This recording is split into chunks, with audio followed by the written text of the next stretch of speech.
Okay, I think we are live. Hello, world. I'm Chris Whitey, aka Mr. FLIXTER. In this episode, I'm going to review Heads of State, the new Amazon Prime exclusive. It's streaming now if you want to watch it. And then, I'm going to rank my top 5 action comedy duos. But before we get to that, I got a couple birthdays I want to announce. And then there was a lot of deaths this past week, so I'm going to talk about that as well for a bit, as well as the weekend box office. I got a lot to talk about. Well, so let's get started, shall we? Live from Niagara Falls, it's Mr. FLIXTER Show on Saturday night.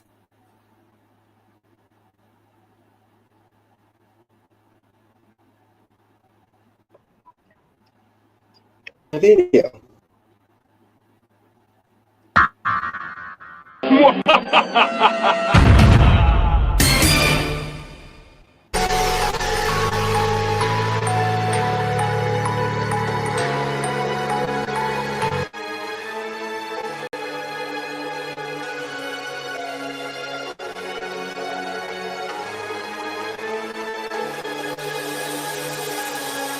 Hello, world.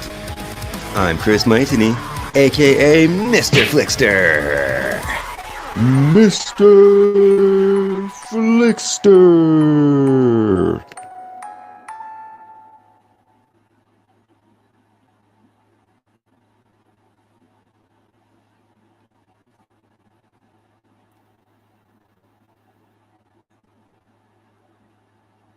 So, before I get to the main event, let's talk about the birthdays first, and then I'll get to some of these deaths. Well, all the deaths, but yeah, there was a lot of people that died last week, so I want to make sure I give time for them. Let's just share the screen. Okay. But this week was John Lovett's birthday.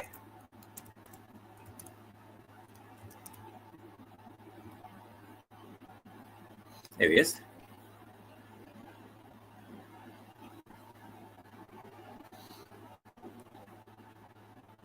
Oh, I'm not sponsored. Go away. Here's his picture.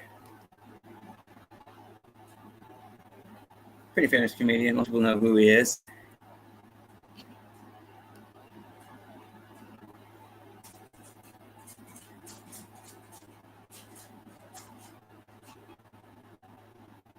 He was born on July 21st, 1956.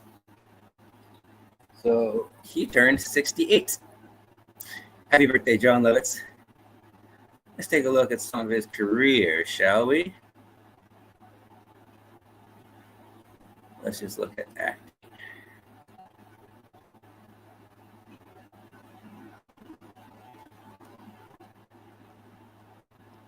Oh, he's in the new Happy Gilmore. I didn't know that. Yeah, he's got a recurring role in The Simpsons. 21 episodes. That's pretty cool. As Artie Ziff. Margie's high school sweetheart, of course. Looks like he's done a lot of TV, more than I thought. Wow. That's why I like looking at the careers, to look back at anything I might have missed or forgotten.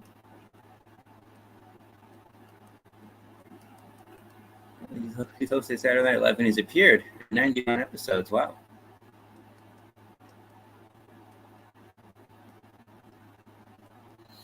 I didn't even know they made a Benchwarmers too. The first one was all right.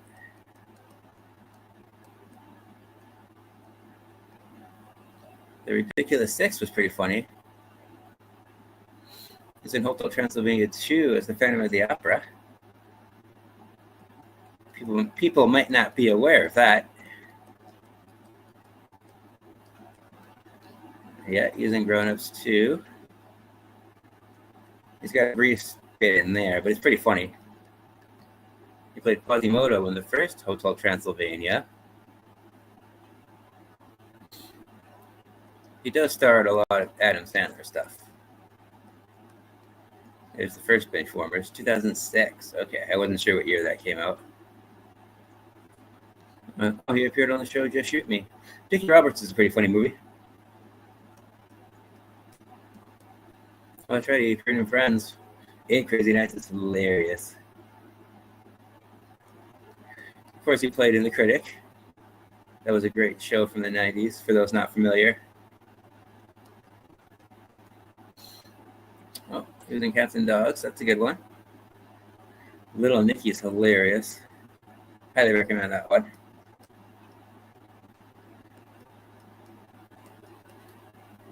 He's in The Wedding Singer. He plays like a rival wedding singer. It's a cameo, but it's funny. Oh, and he was in Matilda. I forgot about that. And he was in Seinfeld for an episode. We're in the 90s now. He's in City Slickers 2, Coneheads. Both pretty good films.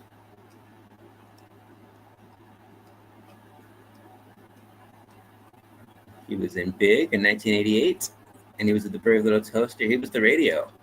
That was my childhood right there. I love that movie. So good. And of course, there's The Three Amigos from 1986. Hilarious. Classic comedy right there. Oh, it looks like his first thing was Alvin and the Chipmunks, 1983. And his first movie, it looks like, was Hamburger, the motion picture. How about that? In 1986. Awesome.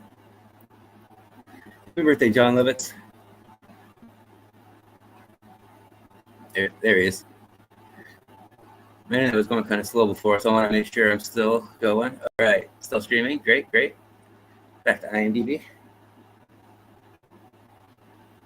All right, and also, Don Knotts recently would have had his birthday, even though he passed away in 2006.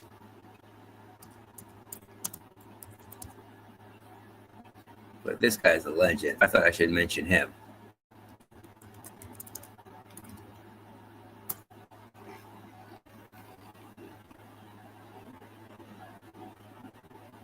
He was born in 1924.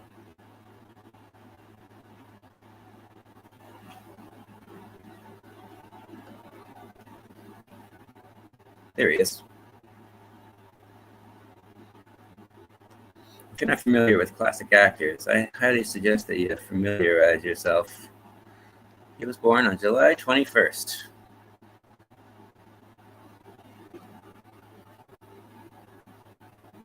And he passed away February 24th, 2006. He was 81.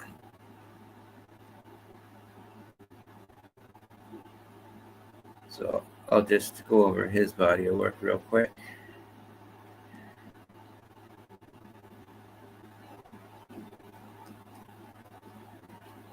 It looks like his last film was Air Buddies. How about that? In 2006.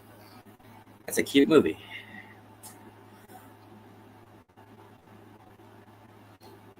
Oh, he was in an episode of That 70s Show. I didn't know that. That's cool. Chicken Little, yeah. And The Mayor, 2005. Terrible movie, but he's pretty funny in it.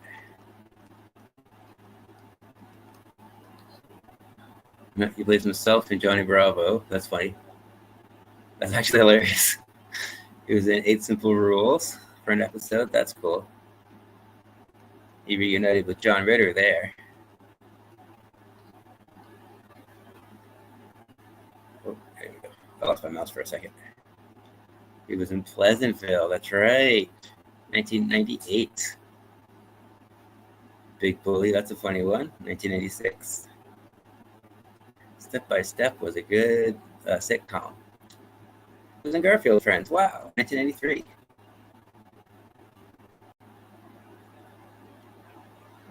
Oh, he was in Newhart. Bob Newhart Show. Love Boat for 2 episodes. 70s and 80s. We're going back in time now. Oh, he was in Inspector Gadget. Of course, he was in Three's Company for 115 episodes. Wow.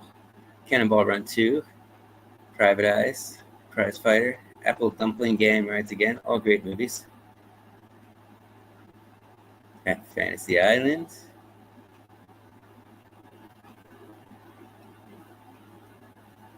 the list just keeps on going. Of course, he was in the Andy Griffith Show for 162 episodes. Wow, in the 60s.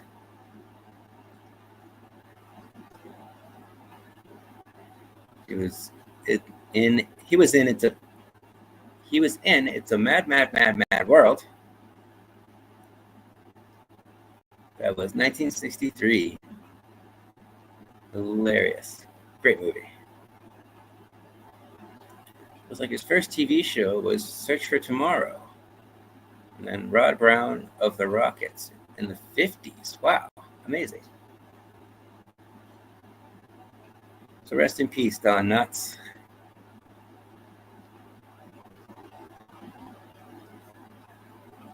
That's a good picture of him too. Hold on. Let's get this a little bigger. There we go.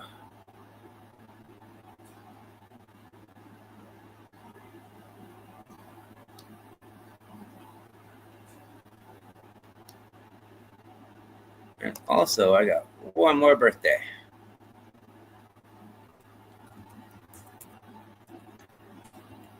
Recently, it would have also been the birthday of Robin Williams.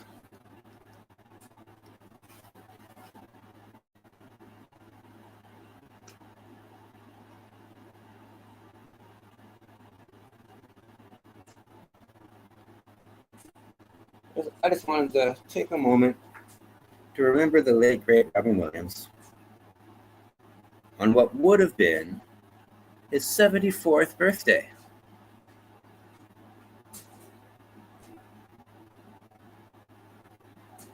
He was born on July 21st, 1951, and he passed away August 11th, 2014. Let's get his picture up there.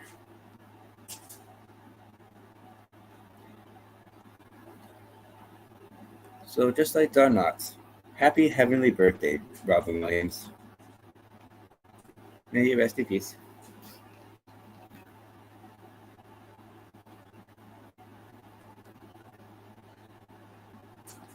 Now let's talk about his iconic career, shall we? I'm not sponsored. Go. Oh wait, that's why I take a second. Make sure I'm still streaming. All right, cool. Still streaming. All right, back to Robin Williams. Here we go. And let's just go with acting.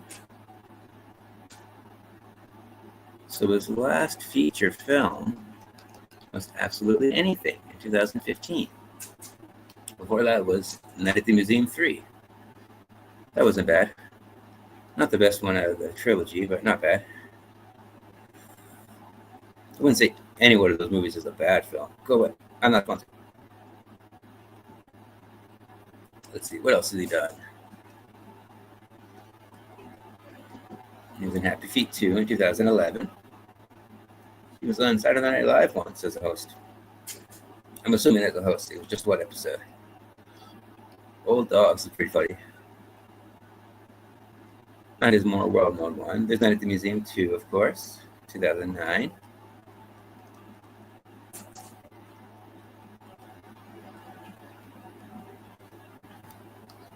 It was in August Rush in 2007. The original Night at the Museum, 2006. Happy Feet, also 2006. Man of the Year is also really good, highly underrated. 2006. Most people don't know about that. RV is another one. It's silly, but it's funny. I enjoy that one. 2006. Robots is hilarious. He's really great at voice acting, of course. That was 2005. Then Insomnia, one of his more serious roles. It's also got Al Pacino from 2002 and Death to Smoochie. That's a dark comedy with Edward Norton. I highly recommend that one. That one's hilarious. 2002. And then 1 Hour Photo is really creepy.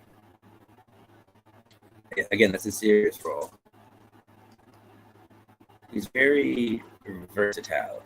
He's one of the few comedic actors that could actually play drama really well. Artificial Intelligence in 2001. Bicentennial Man was good. I remember seeing that in theaters, 1999. I didn't realize that came out then. I thought it came out later. Patch Adams is another good one, 98. Where Dreams May Come is another serious role, but it's highly underrated.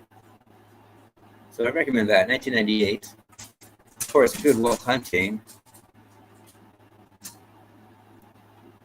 came out in 1996. Another serious role. Then we get Silly again in Flubber. 1996. Father's Day, he was in that with Billy Crystal. That's a good one too, 1996. I forgot that he was in an episode of Friends. He was in Hamlet. Wow. 1996. He even did Shakespeare. How about that? And of course, he was in Aladdin 3 as the genie in 1986. Jack is really good, but that's a sad one. That was also 96. The Birdcage, that's a classic. Also 96. Hilarious. And Jumanji was the year before, 95. I remember seeing that one in theaters. That was a big deal when it came out. I didn't know he was in Tu Wong Fu. That's funny. 9 Months is good too, 95. What else? Toys. 1982. And of course, the original Aladdin. Oh, Trinity was the Bat in Fern Gully, 1992.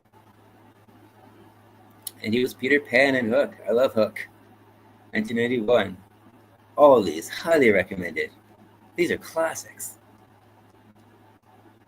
And then this one I talk about a lot. I quote this one all the time. Dead Poet Society, Carpe Diem, Oh Captain, My Captain, 1989. Again, more dramatic, but he's still funny in it. That's probably one of his best dramatic roles, I think, aside from Good Will Hunting. So, guys, a shout out to both of those. And then, of course, there's Good Morning Vietnam, 87. We're in the 80s now, boys and girls.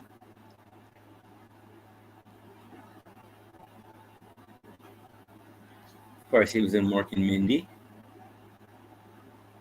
Oh, actually, that was a special, but yeah. SCTV. There's the show. From 78 to 82. Wow. 94 episodes. Awesome. Oh, he even appeared as Mork in Happy Days for a couple episodes. That's funny. I didn't know that.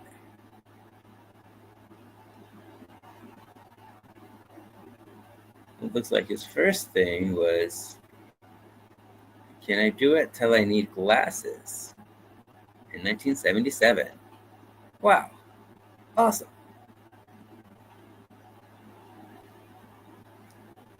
So again, happy birthday, Robin Williams.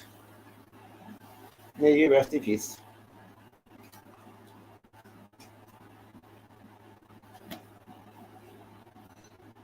So before I get to the deaths, want to make sure. Okay, cool. Yeah, no, like I was saying, there was a lot of deaths over the last week. Celebrities are dropping like flies. What's going on? First, I want to talk about Malcolm Jamal Warner.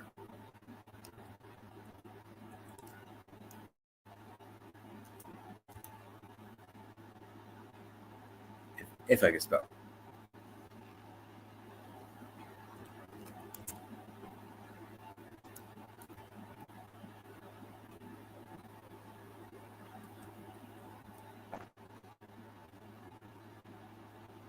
There it is. Malcolm Jamal Warner.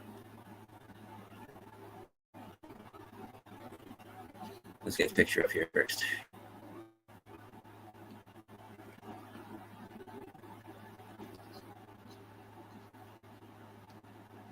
There he is.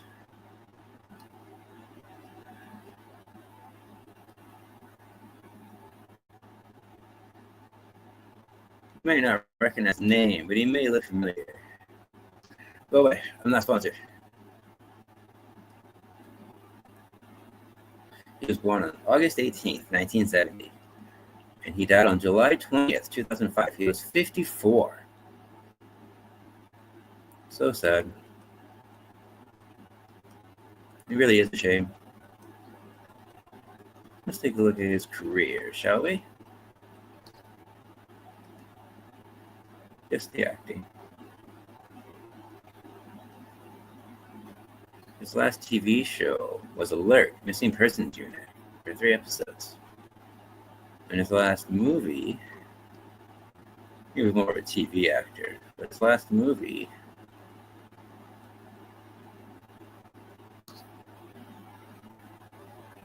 Oh, so it had been a while since he was in a movie. My computer's being a little slow. Here we go. Perfect. Sorry about that.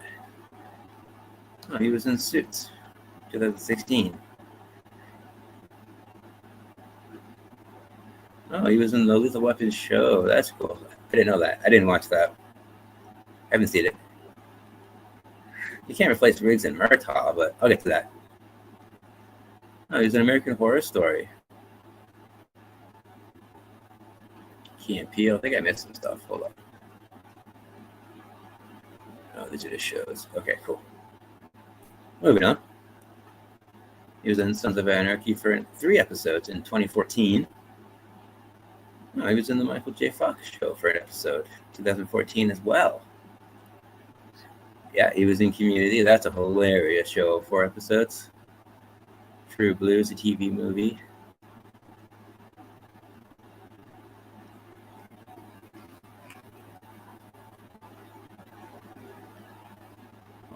I forgot he was in Dexter for an episode. He was another one. He's a very versatile actor. He could play comedic or serious.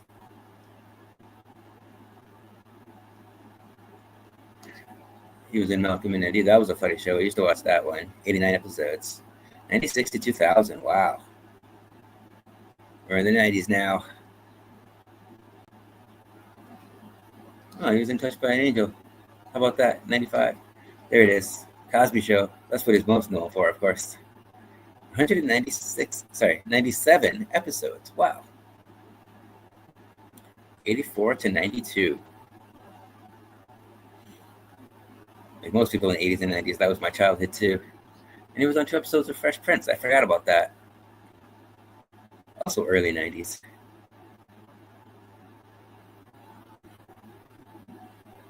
Oh, a little too quick. Okay, try that again.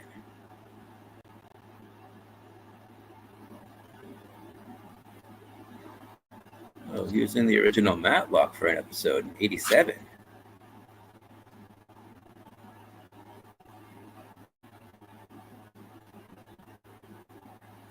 Oh, what's happening? Stop. Go back. I must have clicked on something. Okay. Okay. Am I still streaming? Okay, cool. My internet glitched on me. I wasn't sure if I was still going, but the show must go on. Here we go. Back down. Just the acting. We're in the 90s, so here we go. Get rid of this. Oopsie, too far. And expand. And here we go. Back to the 90s. Here we go. He was in Drop Zone. That was a good movie. That's Wesley Snipes. 94. Can't believe I passed by that before. Let's see, what else do we have here? What was his first thing? Oh, Matt Houston in 82 for an episode. Wow, that's awesome. So may you rest in peace, Malcolm Jamal Warner. My condolences go out to your family.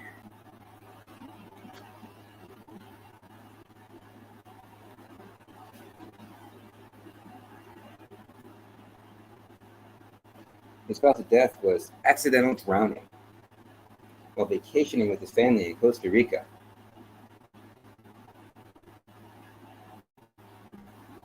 So I'll just wait. I'll do a moment of silence for everybody at the end.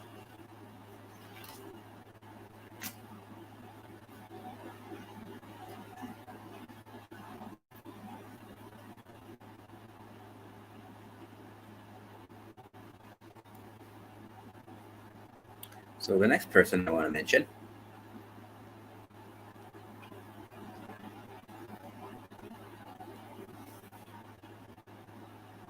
is Ozzy Osbourne.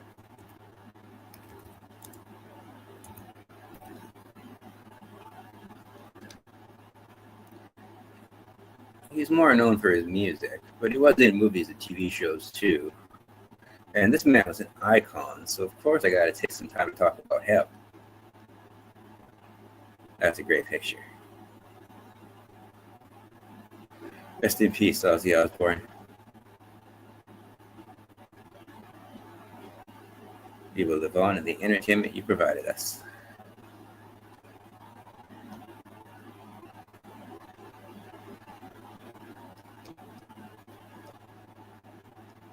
He was born December 3rd, 1948, and he died July 22nd, 2005.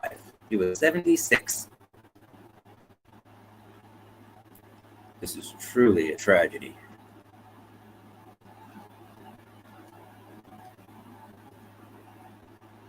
It's kind of a miracle that he lived to be that old, if you think about the life that he lived. There you go. See, he wasn't in very much. Little Nicky was awesome. Romeo and Juliet's good. These are all good movies. I didn't even know he played the Green Fairy in Moulin Rouge. Wow.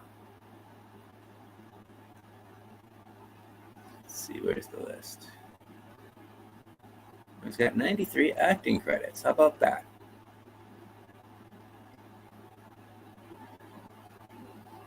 Oh, okay. Most of these are music videos. But that's cool. I didn't know he was in The Conners. I don't watch that show, though.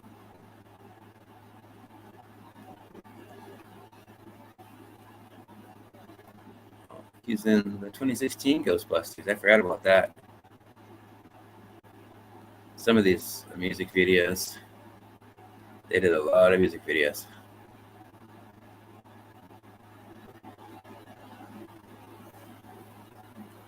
But of course, he's more known for his music.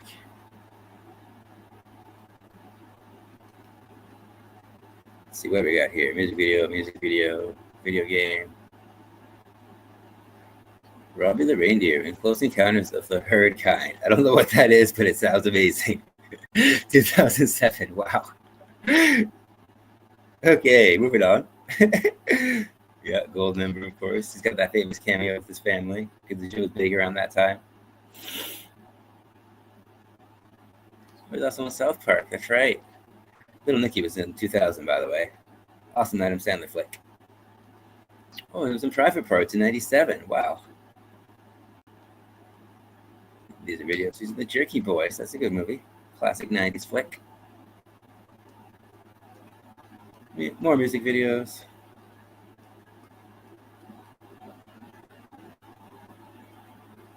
Oh, he was in the show Parker Lewis Can't Lose as himself. He normally just plays himself.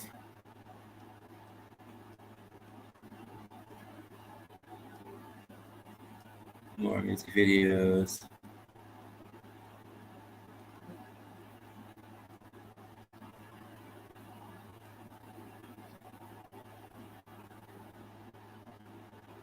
Okay, so what's the first thing he was in that wasn't a music video?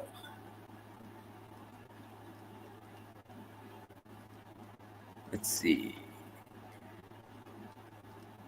Oh, Trick or Treat. 1986. Awesome.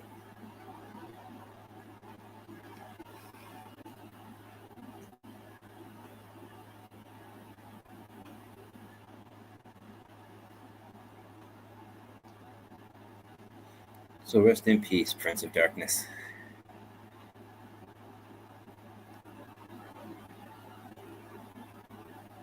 You will be missed. Like I said, this is truly a tragedy.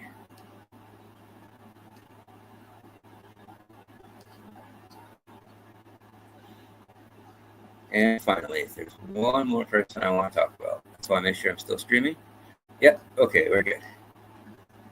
The show must go on. Oh, he was in Trolls too, looks like. I haven't skipped past that one. But anyways, the last person that I want to mention is Hulk Hogan.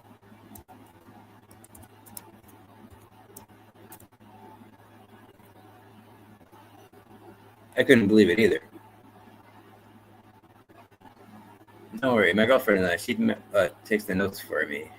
But we always fact check to make sure that if we see it on social media, we check other places to make sure that it's actually true.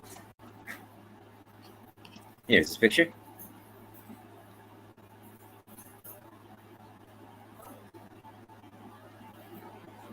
Rest in peace, Hulk Hogan. Obviously, he's more famous for his wrestling career, sort of like Ozzy with his music. But he appeared in stuff too, movies and television. So let's just look at his career.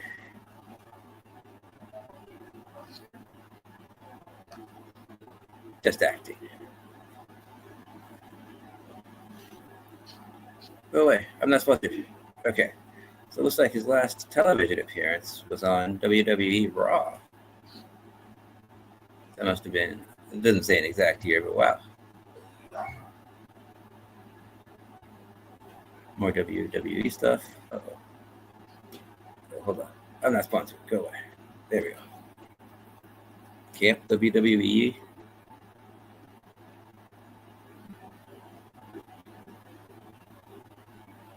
Oh, he was in the Goldbergs. That's a pretty funny show from 2019. WrestleMania. A lot of WrestleManias. Oh, that's funny. He was in Robot Chicken. I forgot about that. For 4 episodes. Wow. That's cool. So let's see what else he was in. Let's see.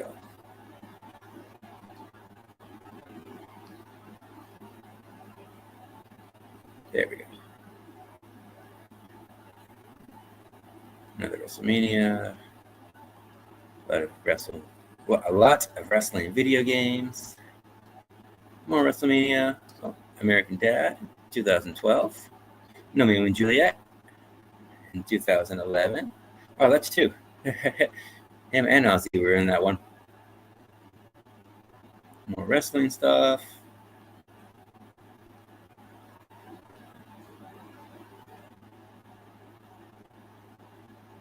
Not surprising. It's mostly wrestling stuff. Oh, here we go. Muppets in Space, 1999. Suddenly Susan. That was a good show. Also in 99.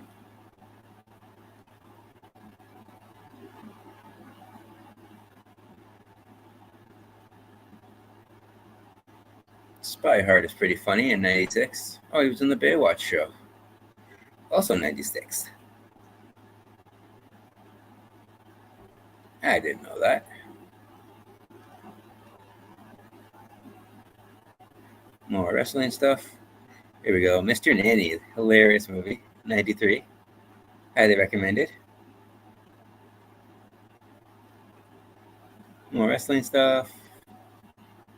So much wrestling stuff. Hulkamania, that's funny. Video game. I remember that.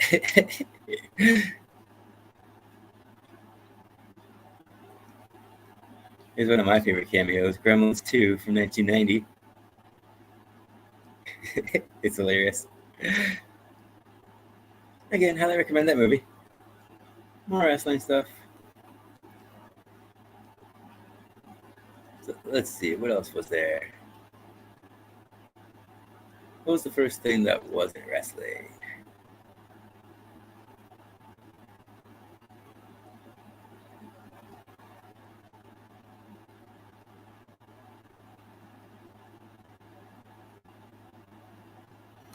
Rocky 3 in 82.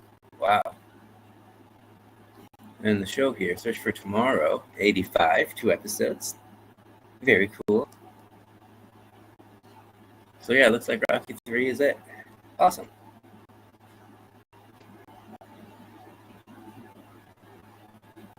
Rest in peace, Hulk Hogan.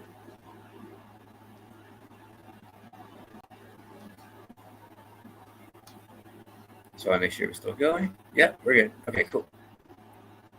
So let's just do a moment of silence for Hulk Hogan and Ozzy Osbourne and Malcolm Jamal Warner, as well as Don Knotts and Robert Williams.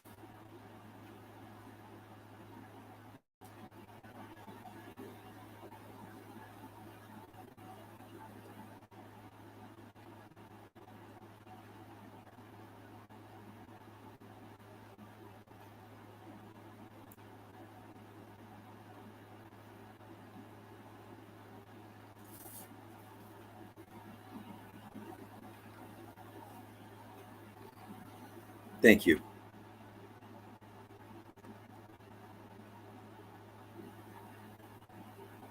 May they all rest in peace.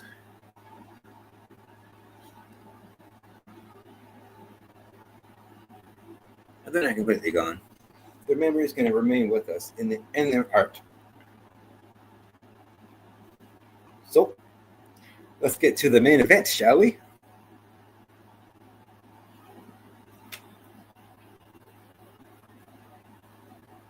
This is my spoiler-free review of Heads of State. So let's share the screen again. And let's go back to IMDb so we can get the poster.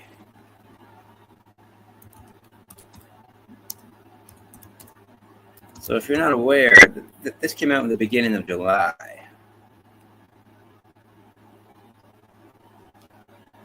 So I want to make sure I was able to get to it. Here we go, Heads of State.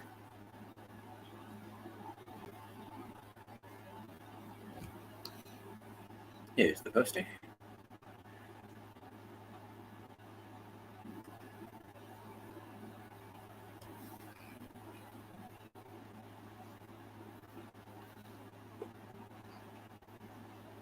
Excuse me.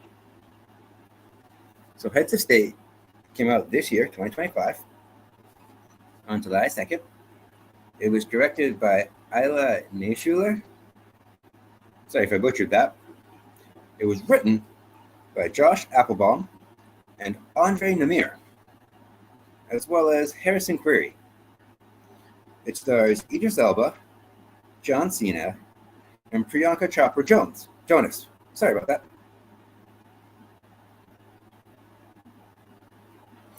And I wasn't able to get a budget, and there's obviously no box office because it wasn't in theaters, but it looks like it's a pretty high budget.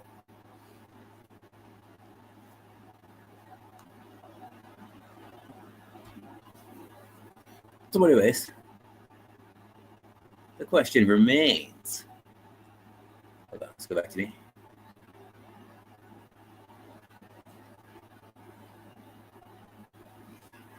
What happens when a muscle-bound U.S. president and a sharp-tongued UK prime minister are the last line of defense against a global conspiracy?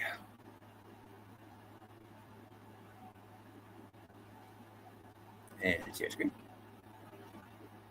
So here's the synopsis according to IMDb.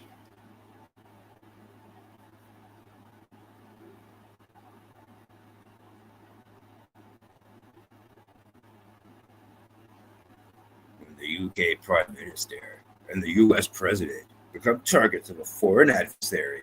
They're forced to rely on one another to thwart the global conspiracy.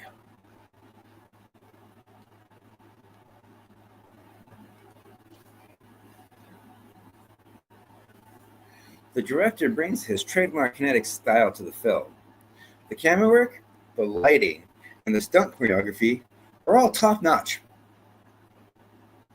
The practical effects are a shine here. The CGI blends in pretty seamlessly. And yes, they light a fire truck on fire while it's driving down the street. I don't think I've ever seen that before in a movie. I put a clip of it in the advertisement for this episode, so if you want to see it, go check that out.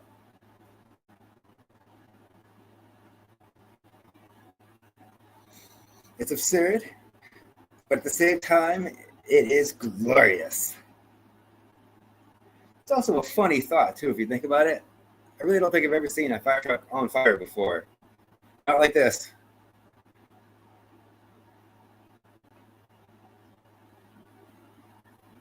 Some of the other standout sequences, maybe they'll show it here in the preview as I'm talking.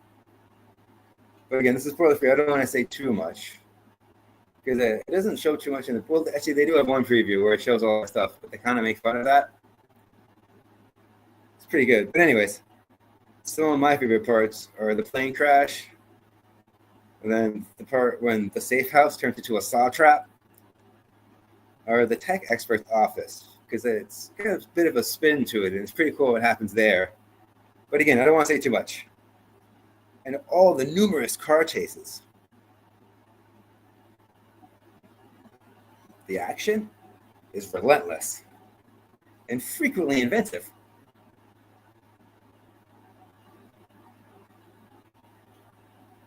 That's what I mean by the camera work and the angles and the stunts.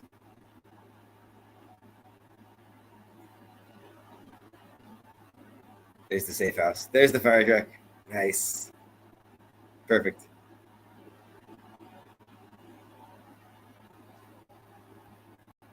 All right, let's go to the poster. I'm just afraid of showing too many clips because for the Jurassic Park episode, I got copyright claimed. Universal usually gives me a hard time, though, so I should have expected that. But even then, I was trying to be cautious. But anyways, back to Heads of State. The screenplay keeps a pretty good pace, even though the plot occasionally face plants. There's a lot of conveniences in this movie. For example, there's a tech expert that sees them on a video on a train, but he's somewhere else. And all of a sudden, the tech expert just kind of teleports onto the moving train with zero explanation. Like, it doesn't show him boarding the train or anything. The train never stops. He's just there. No reason. And then certain characters, it looks like they, because it looks like they die. They fake their deaths for no good reason other than the script to say, surprise, here's another twist for you. Because really, it doesn't make a whole lot of sense how some of these characters survive. Because clearly they should have died. But anyways. The way it attempts to explain these situations makes less sense than a skunk born without stink glands.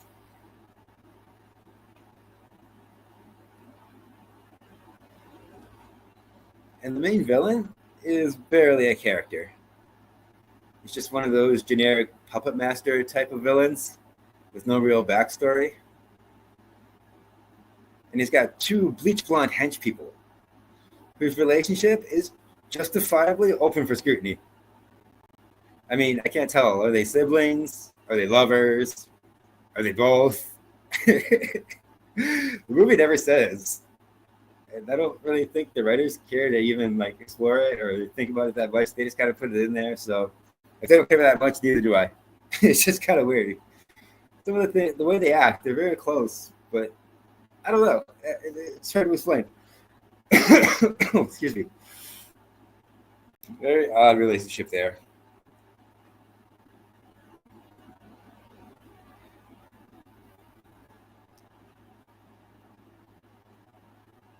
Pardon me, I'm just getting a drink.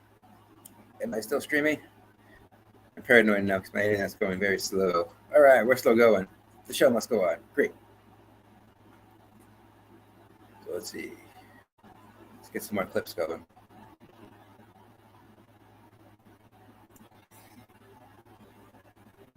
But despite those discrepancies, I still give credit where credit's due.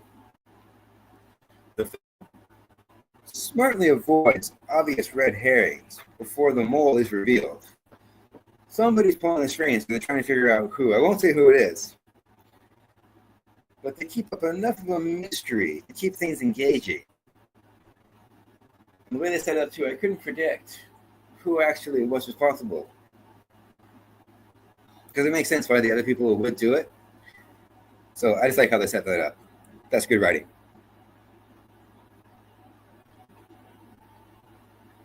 Unfortunately, though, the final action set piece is a little underwhelming in my opinion. And that's because the secret villain's motivation is kind of underwhelming.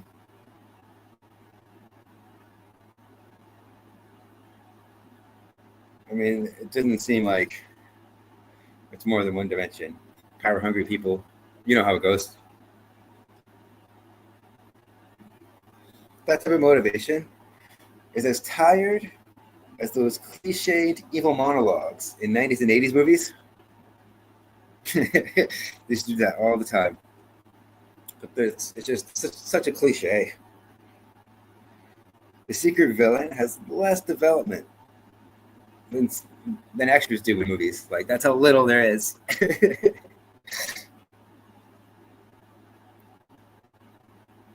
So yeah, it's not a very strong villain. Not that much screen time either. We don't spend very much time with the villain. So there's two villains. There's the one they're chasing after, and then there's the secret one who's actually pulling all the strings. But again, spoiler free. Not going to say who it is. Because somehow, despite these plot holes, the movie still works. And that's mainly because of the leads. This movie knows where its strength lies. John Cena and Idris Elba.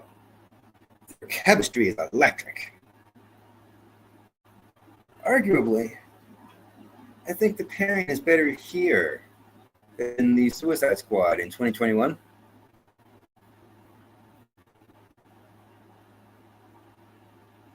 I think it's funny too how Cena's character is set up. He plays a former action hero who becomes a U.S. president. Meanwhile, Idris Elba is a decorated war vet who became a prime minister. In his mind, he thinks he actually earned his seat. So that's where the rivalry is. I think that's a funny setup. That's hilarious. It's cool that they can both laugh at themselves too. It says a lot about their character, like as people. So of course, throughout the whole movie, they bicker and they bond. They have a really good odd couple dynamic. I think that's what makes a great action comedy duo. They gotta have a good dynamic. Gotta have good chemistry.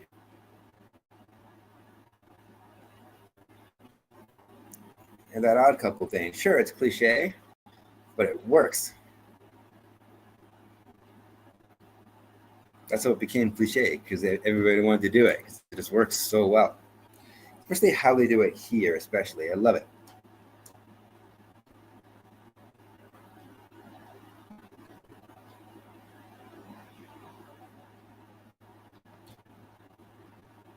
Because here, Cena is all about ego and image. But Elba is serious. And he has to put up with Cena's shenanigans.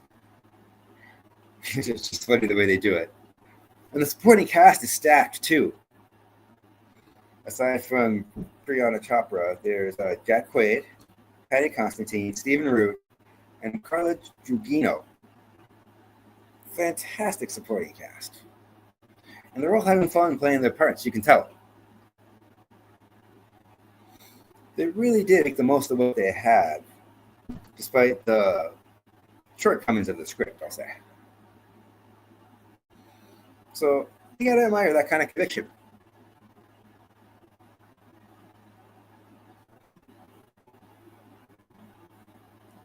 That's a pretty good scene too. Some of the fire is CGI. But still, I think they blended together pretty well. It does have some really great action scenes. Some of them are truly exhilarating.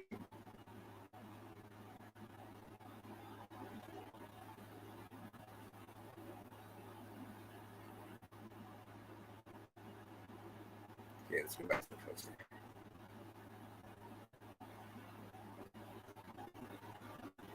Overall, this movie has the energy of a 12-year-old smashing his action figures together while screaming, "Diplomatic immunity!" And then making all kinds of explosion sounds. Just picture that. Diplomatic immunity! Playing with your G.I. Joes and stuff. This movie's got it all. It's got globetrotting, it's got shootouts, it's got slow motion crashes, it's got explosions, it's got great comedy. And I can't emphasize enough how there's a safe house, that gets turned into a saw trap, but it's just so random. It's so cool how they do that scene. But this movie's not very violent. I'll give them that. I think this is PG-13, but don't quote me on that one. The stunts are bonkers. The logic, well, that kind of exited stage left 20 minutes into the movie. But they do have a good debate early on that really sets up the rivalry and shows how serious Elba's character takes his job and how Cena doesn't take his job all that seriously. Love it. So even though the paper-thin plot is just an excuse to get the protagonist from one action set piece to another one, it's all about the journey, not the destination. Because along the way, it's fast-paced, it's hilarious, and I think this movie is going to be very, very rewatchable. I can see myself watching this again and again. Something you can put on during the day, on like an afternoon when you're not doing anything.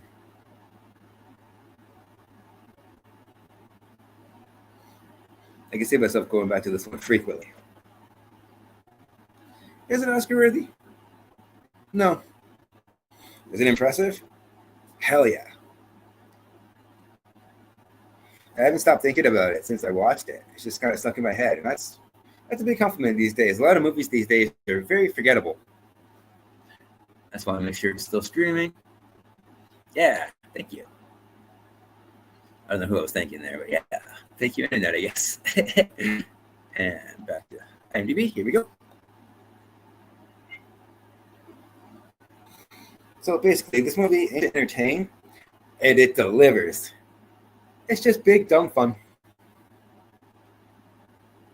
It's a very Michael Bay-esque type of story with the editing energy of an Edgar Wright flick.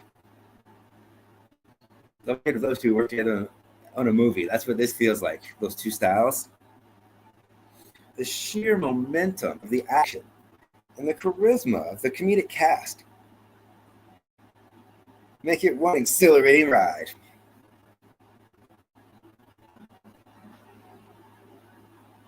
It really is too bad this wasn't released in theaters. It's so cinematic. That would have been an awesome experience. So if you like movies like 21 Jump Street from 2012, hold on, I'll get these posters up.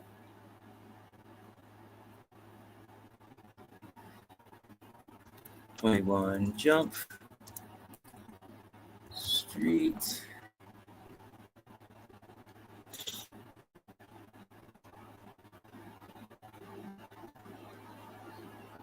Too far. Oh, there it is.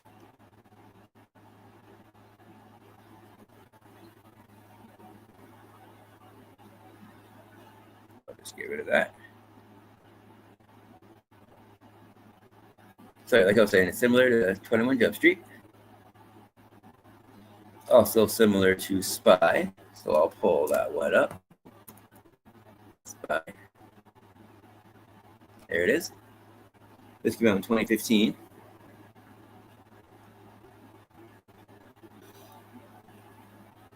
Hilarious. Highly recommend. Ooh, Ursula. Someone's paying me a visit. Say hello to Ursula. Hey, sweetie. You came to say hello? You came to say hello?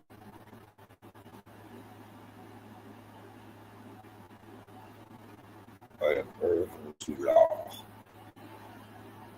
Very, very, very. What do we have here? Here. That's right. I do all the voice acting for the pets. Well, for the cats in my videos. Hi, Ursula. You're a beautiful baby. We love you. She's just going to sit right here. Oh, don't fall down now. Don't fall down. Like I was saying, let's share the screen. And back to IMDb. Oh, I see you. Hi. It's similar to Spy. Great movie. Highly recommend. Another one that I would compare this one to are some of the movies I'm going to talk about here in a bit. So that would be The Other Guys.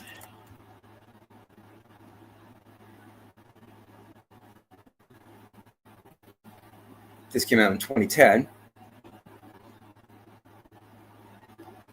There's the poster there. Pretty fun. I love the tagline. NC's finest, we're busy. And I would also compare Heads of State to Rush Hour.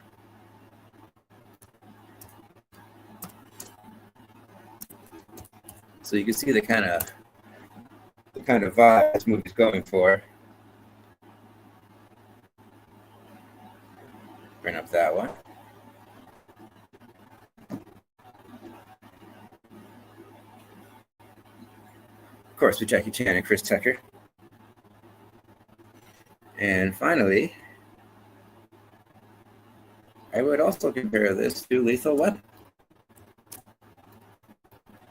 Very, very similar.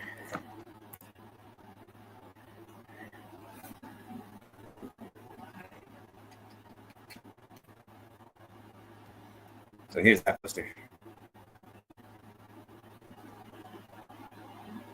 There we go. Gibson and Glover.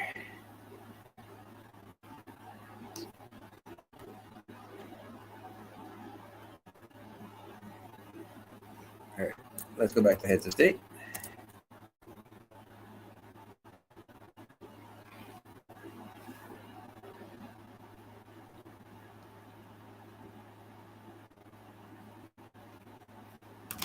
So yeah, I highly recommend this if you like those.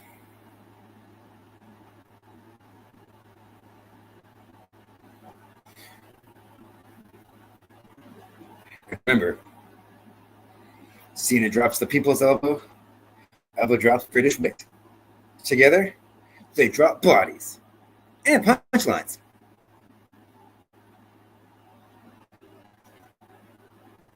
So, my official grade for Heads of State is a large popcorn with plenty of free refills because it's so rewatchable.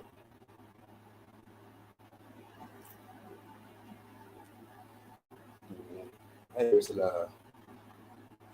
she's on this side now. Yeah, you can still kind of see her. Oops, sorry, sweetie. Here we go. All right. So now that is taken care of, let's talk about the top 5 action comedy duo, shall we? So, there's my little coaster. Which of these bad boys are lethal weapons who would rush for hours on the street to jump 21 other guys to see who's left standing as the last action hero? What are you doing? She's gonna fall off the couch. So what makes a great action comedy duo? I divided it up into 5 different categories. And then I based it off a point system, and I added up the points. And we'll see which one is the best one by the numbers. So, the 5 things I based it on are chemistry, contrast and dynamic, the balance of genres, character growth, and the cultural impact / legacy. So each of those are worth 5 points. There's a total of 25 points for each one. But before I get to that, I just have a few honorable mentions that I want to say.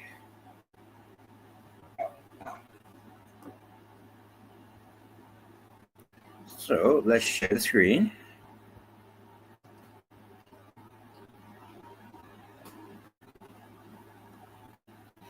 And the first honorable mention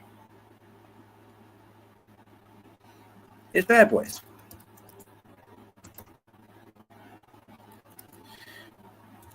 Now, I'm kind of conflicted about Will Smith after what happened during the Oscars.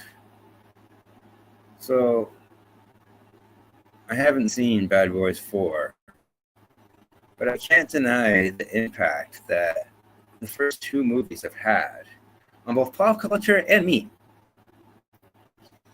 So here's the poster for the first one.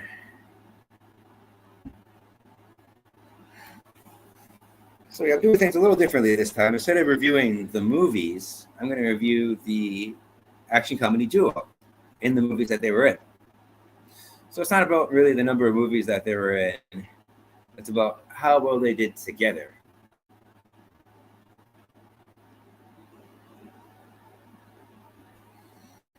So these two, with Martin Lawrence and Will Smith, you can see their real life friendship translates to the screen pretty well. They're both flashy, but they both bring different energies to the movies. And especially like the first couple, they're more heavy on the action, but the comedy is spaced well in between. They're very well paced films. It's all about brotherhood and family and friendship.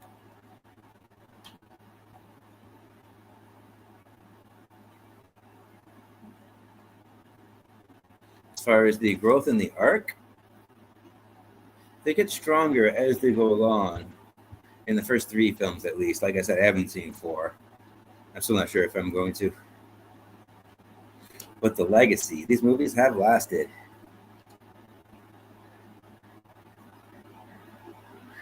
And I'm not gonna lie, Bad Boys 2 holds the record, well, personal record for me, for movies seen in theaters the most times. At the time, I had a friend in high school that worked at the movie theater. So I ended up seeing this movie 7 times in theaters, and it was all free.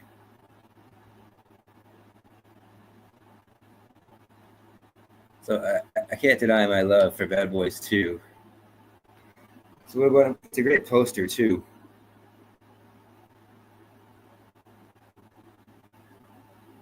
So yeah, that's Bad Boys. I've also got to recommend Will Smith and Tommy Lee Jones in Men in Black.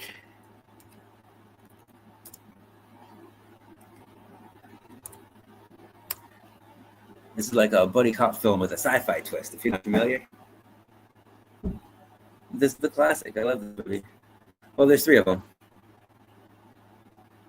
Here's the poster for the first one. The first one really is the best.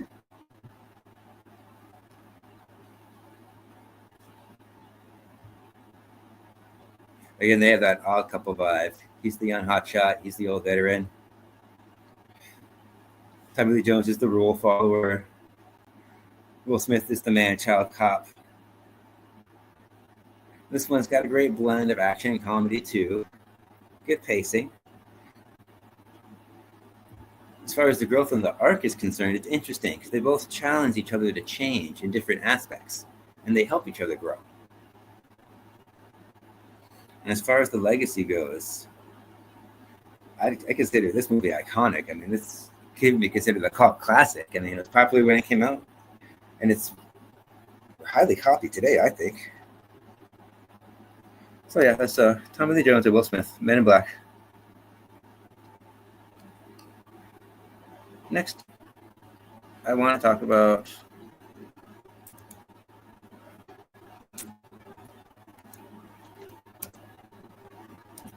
Hot Fuzz. Because Simon Pegg and Nick Frost are great together. And this movie's fun because it blends genres. It can be considered a slasher, it can be considered an action comedy, it can be considered a parody because it makes fun of action movies a lot. I think it plays on a lot of the cliches.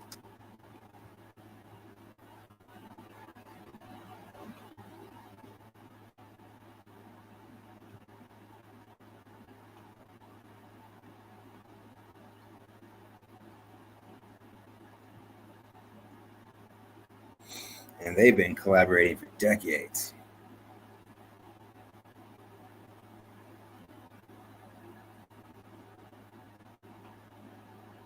So again, same sort of idea. He's the strict Boy Scout. He's the one that's a man-child that needs a babysitter. And again, they just kind of help each other along the way. This one leans more on the comedy than it does the action. But as far as the art goes, it's very touching, their friendship in this movie. And it's funny how they call out action movies specifically, and then they kind of spoof those scenes, or they recreate certain scenes, like the helicopter shot in Bad Boys 2. But mainly, this is very smart satire on both slashers and action comedies. Again, I'd even consider this one to be a cult classic.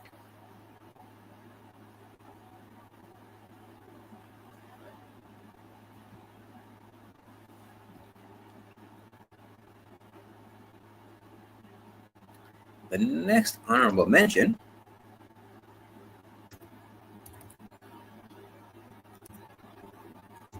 is Jennifer Goodwin and Jason Bateman in Zootopia. This is Disney's version of a buddy cop movie. They have to uncover the conspiracy going on in the city. And it's funny because it's a rabbit who teams up with a fox.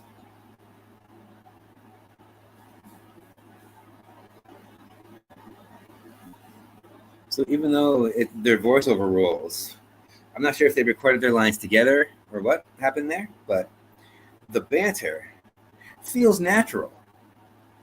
And it's very emotionally grounded too. They go through the emotional ringer in this one. The contrast and dynamic is interesting too, because Jennifer Goodwin, she's the optimistic rookie, and Bateman is a cynical hustler. So right there, they're classic opposites, which is perfect for an unlikely friendship. And the balance here for action and comedy is perfect. There's comedy from character interactions, and there's also slapstick humor. And there's also this detective style aspect of the story that's really interesting.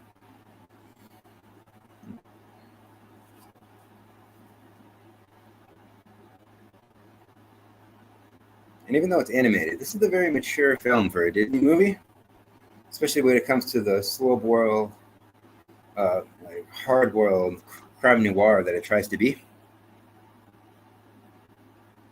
So it's cool how it blends genres. I highly recommend this if you haven't seen it.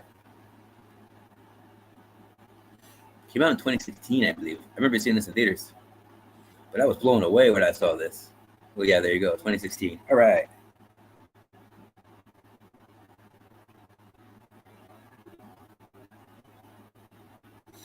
So yeah, this is an action comedy in the traditional sense, but it just functions so well. Bateman adds his dry wet.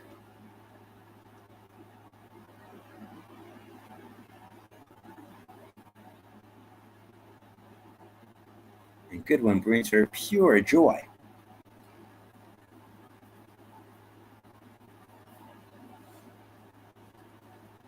So that's a good recipe for attention, humor, and heart.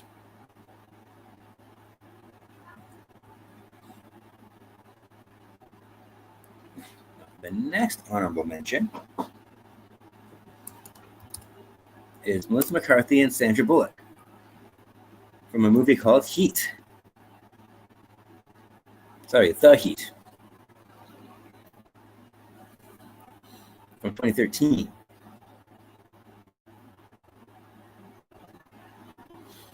Their chemistry is fantastic. As far as timing, improv, and energy goes, they're just so natural together.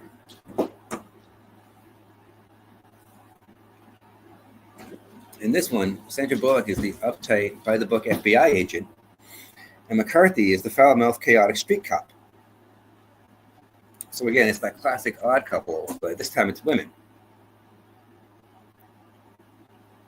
So that's why I wanted to mention this one. It stands out. Because unfortunately, you don't see this kind of movie too much with two female leads. Their contrast and dynamic is also excellent.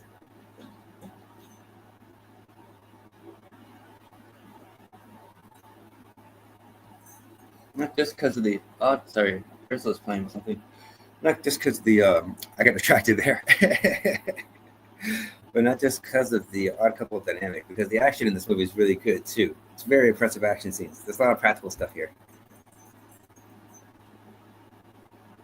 As far as the arc and the growth is concerned, at first they have this mutual distrust of each other, and then eventually it blossoms into a friendship with professional respect. Again, it's formulaic, but it's just so well executed. I had to mention it. It doesn't really have much of a legacy, though, unfortunately. But it did open the door for more female-led buddy cop movies. So hopefully we get more. And I think it was one with Sofia Vergara, I think. I don't know. But anyways, McCarthy steals her scenes with her unpredictable energy. And Sandra Bullock plays the straight woman in this one. So that's how they click.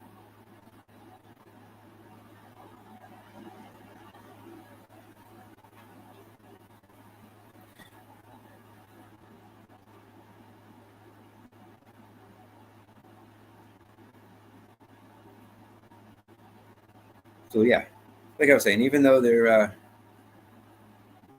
relationship is textbook buddy cop, it's really interesting how they do it because this is the female side of it.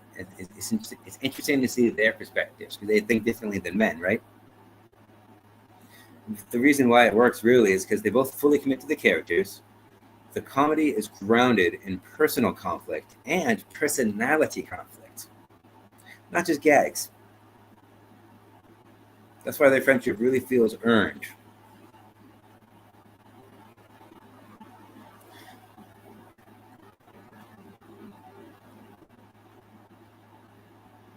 Okay, and make sure I'm still streaming. All right, we're good. I have one more honorable mention, and that is Ryan Reynolds and Hugh Jackman in Deadpool and Wolverine. This right here is an amazing partnership.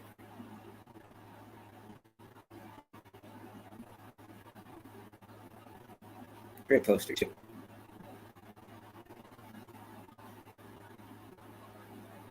So even though this isn't like a traditional buddy cop movie, it still uses the formula.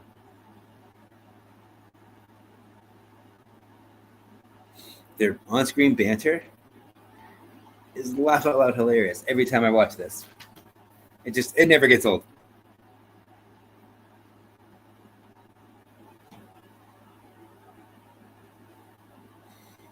Their contrast too, their dynamic is extremely strong because Deadpool is chaotic, he's a loudmouth, and he's erratic. Meanwhile, Wolverine is brooding, rough, he's got a short temper, and he tends to get violent when he's mad. So again, that classic odd couple dynamic. And this one, Wolverine is more of the straight man.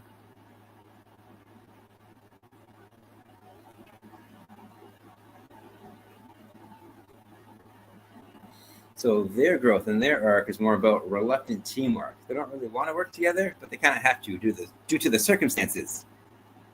And that's where the emotion comes from. That's where the heart of the film is. That's where they become friends.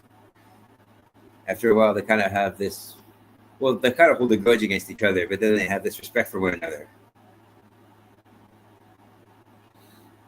And even though this is pretty recent, I got a feeling this is going to make a pretty big mark on the MCU. It's interesting where they're going to go from here and how both these characters are going to be included from now on.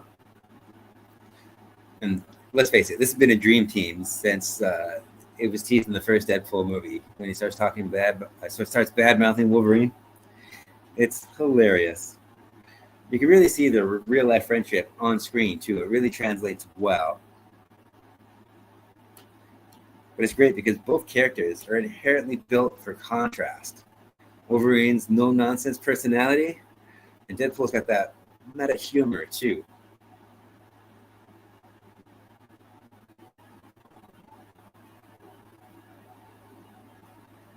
So they have all the ingredients for that classic action comedy duo with that modern R-rated self-aware twist.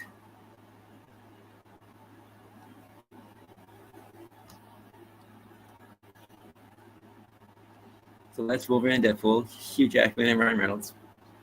Ryan Reynolds was also good in Hitman's Bodyguard with Samuel L. Jackson. Here, I can pull that up real quick too. Hitman's Bodyguard. I think that came out in 2017. Yeah.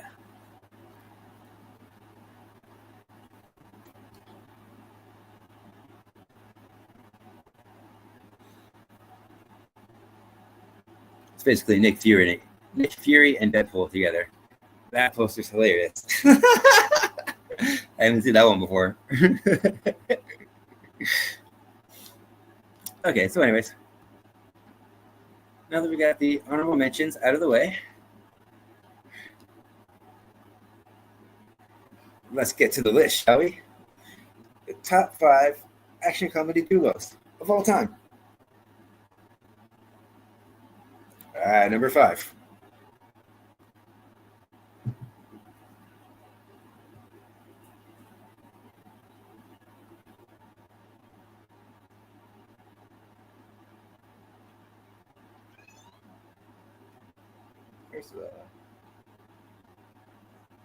Sorry, I lost my spot. Hold on. Here we go. Okay. Yeah. Cool. All right. Number 5. I have Arnold Schwarzenegger and Austin O'Brien. They're from Last Action Hero from 1993.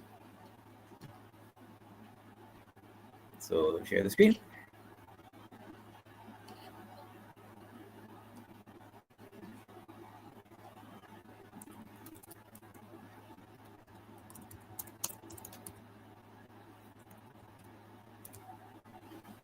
Here we go. Okay, so what I did is I made a list on Letterboxd. And to keep things simple, I just used the first movie, if there was a franchise, to represent that duo. So I'm just waiting for this to load up. For some reason, my internet's being slow. I do apologize. Here we go. Top 5 action comedy duos.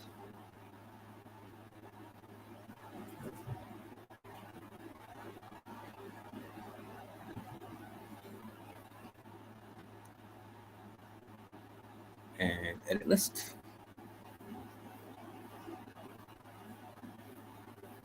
What I did too is I put them in order of their release date. And I'll adjust the list as I go along, like I did in previous episodes. I'm just waiting for this to load. Here we go.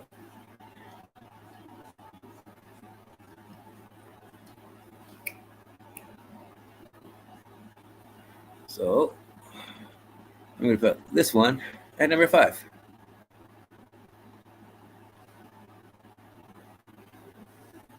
All right, let's go with it. Here's the poster.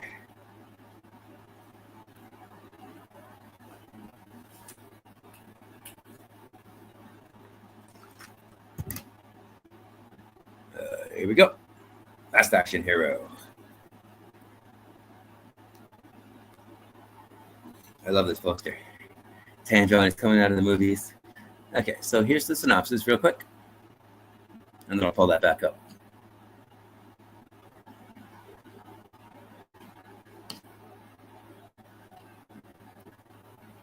With the help of a magic ticket, a young movie fan is transported into a fictional world of his favorite action movie character.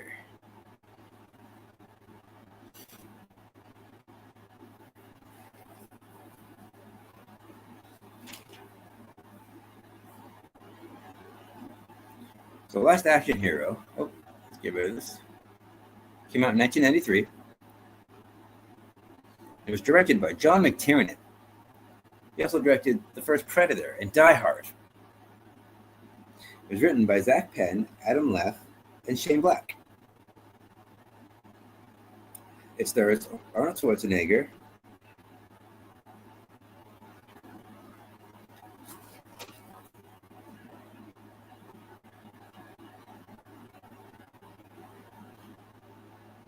Austin O'Brien,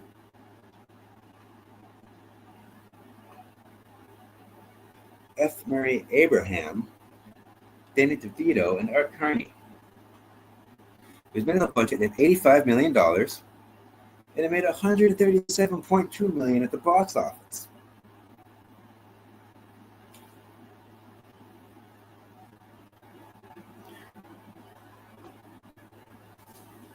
So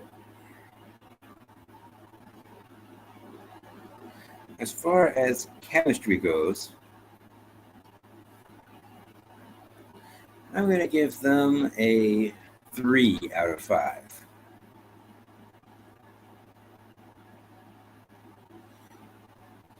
Their dynamic plays more like a mentor protege kind of dynamic rather than being truly friends. That's why they're not higher on the list.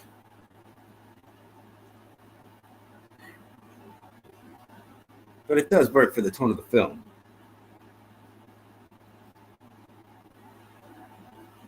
But this film does have that classy, snappy back and forth dialogue between the two characters. Because O'Brien's character, Danny, is always trying to prove that he's in the movie. And Schwarzenegger's character, Slater, is trying to prove that he's not. Or he just doesn't believe him. So yeah, the chemistry's decent. I'd give that a 3 out of 5. As far as the contrast and the dynamic goes, I think this is fairly high. Because Arnold is that over-the-top, invincible action star type character. And then Austin plays the smart, genre-aware kid from the real world. So that contrast is what really drives the film's premise. There's not as much heart, though, as some of the other films I'll mention.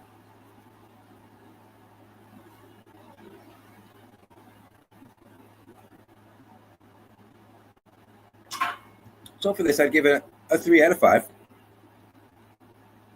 As far as the balance goes between genres, I think this is very ambitious because the film satirizes action comedy movies as well as delivering some big set pieces. There's a lot of good action in this from a very well-acclaimed action director. So McTiernan knows what he's doing as far as action goes. And the comedy is very self-aware and self-referential. It's hilarious. This movie's way ahead of its time as far as the comedy goes.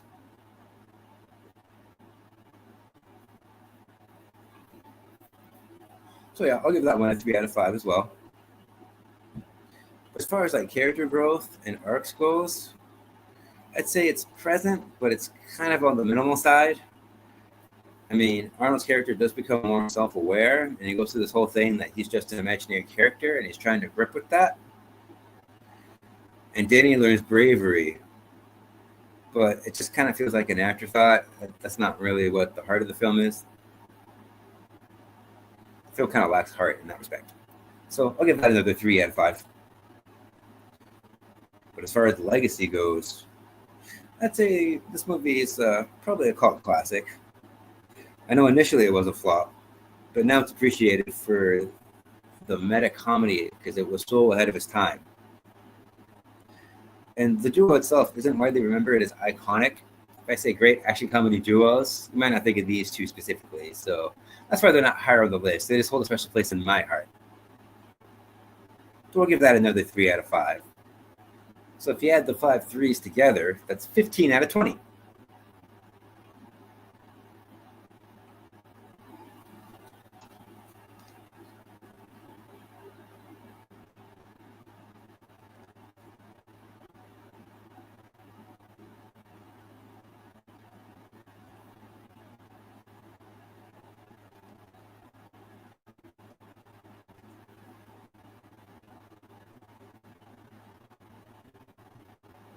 So their relationship is thematic. And it represents the clash between cinematic fantasy and real-world consequences. O'Brien's got this wide-eyed fandom, and Schwarzenegger's got this deadpan macho-ness to him. And that's where the contrast lies there. So the chemistry is there. It just doesn't quite hit the same because they're not like at that level of friendship as some of these other people are. And the film's focus is more on genre commentary than it is the actual relationship. So that's why it's not considered like a classic comedy duo in the traditional sense. But I think the dynamic and the pairing do work well together.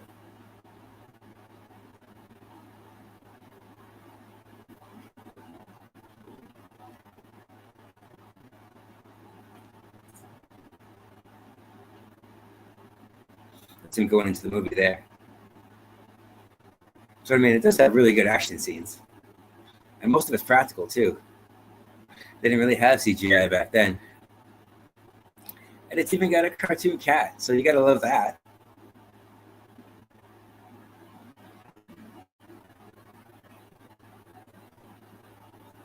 There's another scene later on, the Brea tar pits. Maybe I show it. But yeah, they blow up houses, they blow up cars. It's got a lot of that old school action. Here's the Brea tar pits. Oh, I didn't show it. That's all right. There it is there. Awesome, we did show it. This is one of those movies too. The more I watch it, the more I notice things I didn't notice before. It's just so cleverly written. The way it's staged too. A lot of times things don't translate well from page to screen. But this one does. It's phenomenal how well it works. I'm curious, if they made a movie like this today, how much different it would be. That's what I mean. It has this timeless quality to it.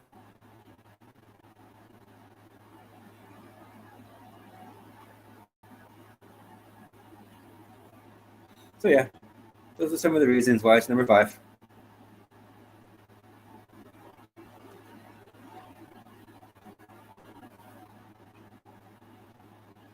I highly recommend Last Action Hero.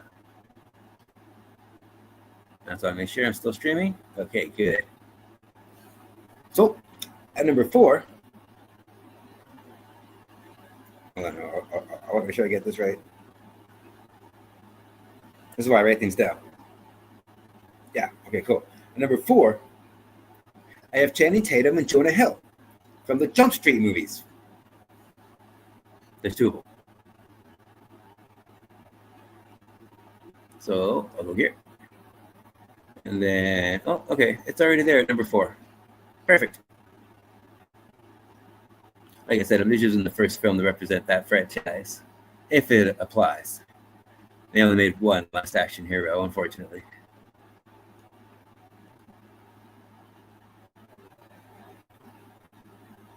So 21 Jump Street.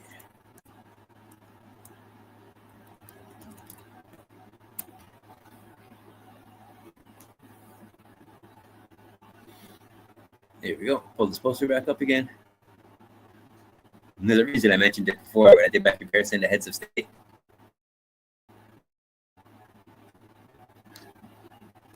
And don't worry, I'm not really going to talk about spoilers all too much with these movies. This show's got a bit of a different format. Here's the poster. 21 Jump Street came out in 2012. It was directed by Phil Lord and Christopher Miller. They also did the Lego movie, and they did the Spider-Verse movies. It was written by Michael Bacall, Jonah Hill, and Patrick Hosberg. It stars Jonah Hill, Channing Tatum. It's also got Ice Cube.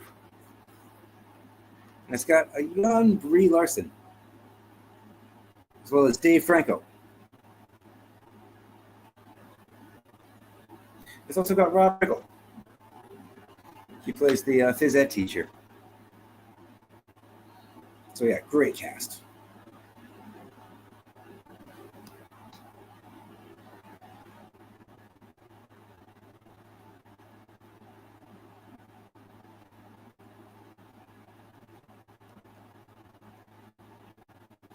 So as far as chemistry goes,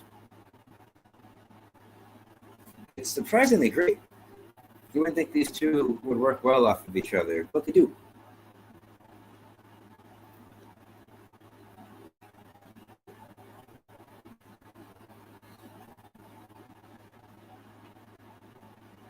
Again, they have that classic contrast and dynamic too, because Channing Tatum was the popular jock, and then Jonah Hill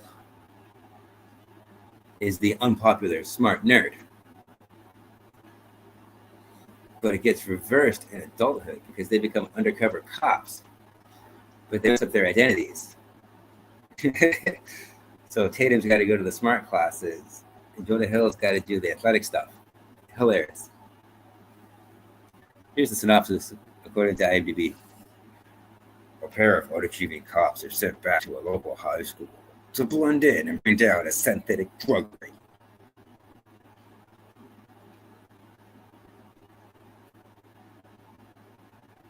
So yeah, for chemistry, I'll give it a 4 out of 5. For contrast and dynamic, I'll give it a 4 out of 5. For the genre balance, it does have a pretty good mix of action and comedy, and it's pretty well paced throughout. There's no point where it lags or it feels like some scenes are dragging on too long. It also doesn't feel like it's just set up so to set up one action set piece for another. No, it flows well for the story. The action actually pushes the narrative forward, which is always better.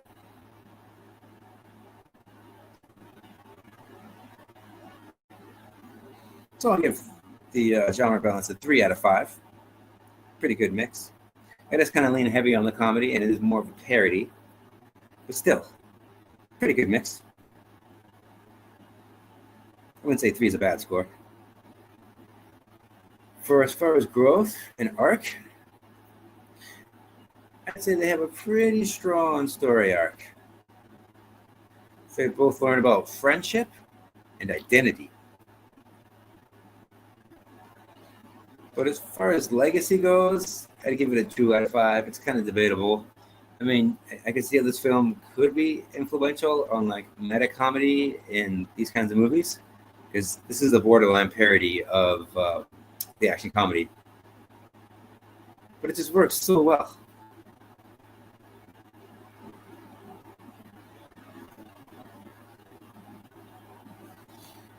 And then I actually like 22 Jump Street even more. I think the sequel is a huge improvement.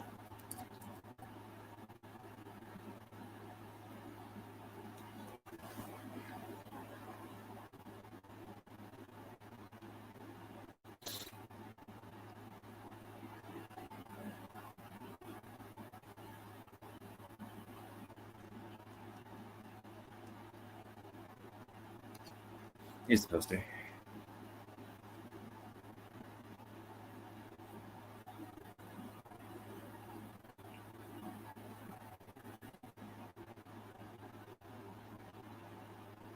I love the tagline. They're not 21 anymore. I just want to check make sure I'm still streaming real quick. Oh, I wasn't sharing the screen. Oops.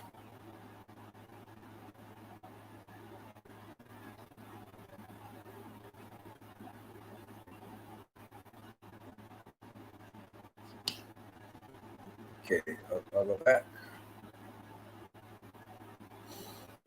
Because you could hear what I was saying, but you didn't see the poster, so let's go back. Go back.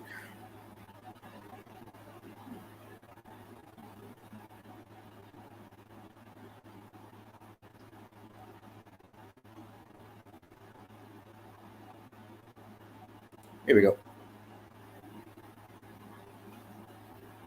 Great poster.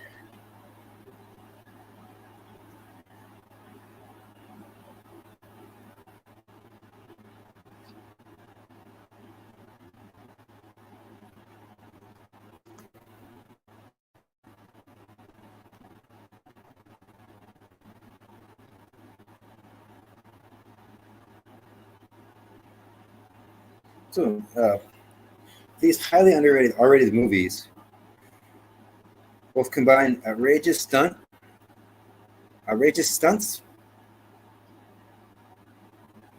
and hilarious off-the-wall humor. You won't believe how meta this thing actually gets. And the chemistry is undeniable.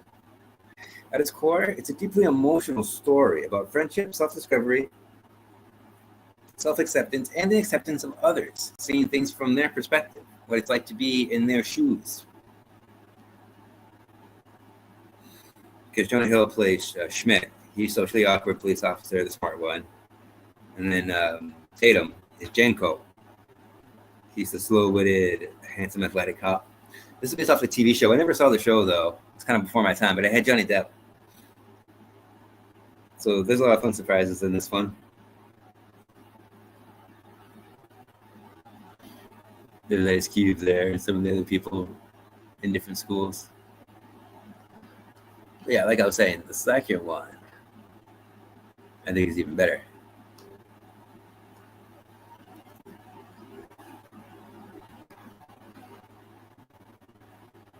Just want to make sure I'm still streaming. Yeah, still streaming. Okay, cool. So I should. Okay, here's the poster for this one.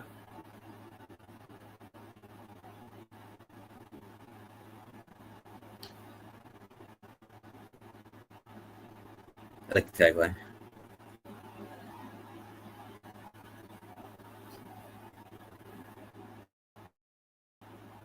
Okay.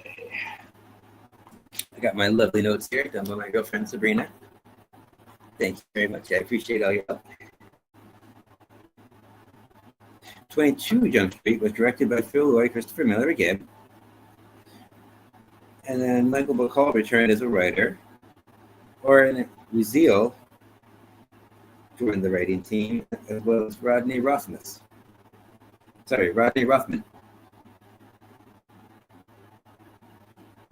Stars Channing Tatum, Jonah Hill, of course. Ice Cube comes back. Queen Latifah 2. Ron Ringo comes back. It's also got, I forget his name, but he was in a lot of action movies. He's one of those, oh, that guy people. So, wait, did I just pass the cast? I think I passed the cast. Yeah, no, I did not. Okay, back on. There's Peter Stormare, sorry. He plays the ghost. This guy is like the villain in like every action movie in the 90s. He was even in Bad Boys 2. So yeah, I had to give a shout out to Peter Stormare. Sorry if I butchered that.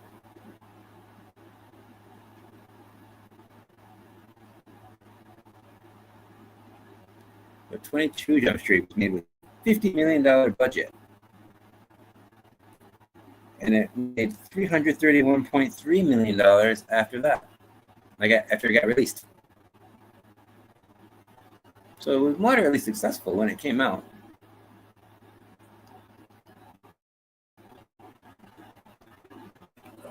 It's taking so long. Here we go.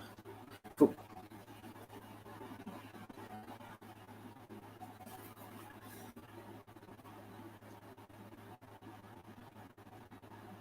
See if we can get this trailer going.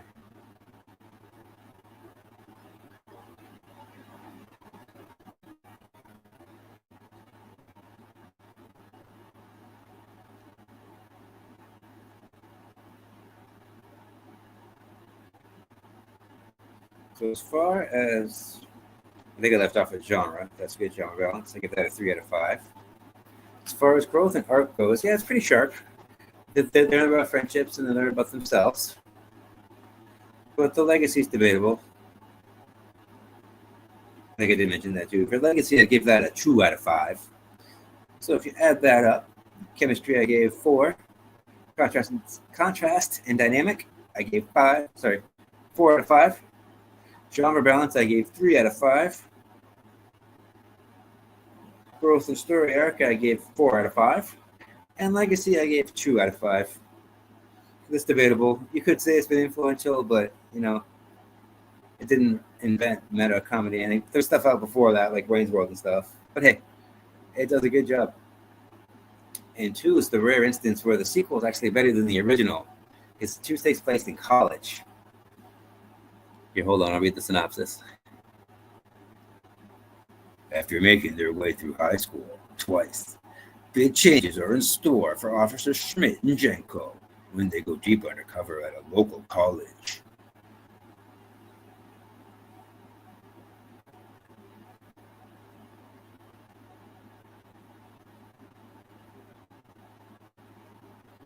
So the sequel, it doesn't really get to take it everything that was good about the first one and amplified it. And they give you more of it. I think this one's even funnier. This one's got even more action. It's got better stunts. I think it's got a better villain this time. All around, this is just a great action comedy. And again, Hill and Tatum together are phenomenal. I can't imagine any other actors playing in this type of movie in this role, and it being the same. Like, it's just, you can't match it. So yeah, that's why it's number 4.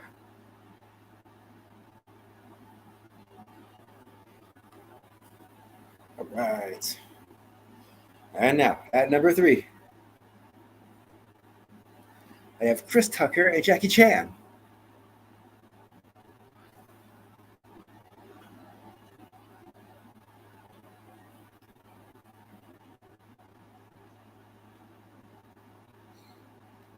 Oh, by the way, the other one before, it would have been 17 out of 20 if you add all those up. Sorry. Oh, wait. 17 out of 25. I misspoke. I just wrote it down wrong here. Hold on. There we go. But anyways, Rush Hour. Again, I think the second one is better than the first one, but I'll get to that.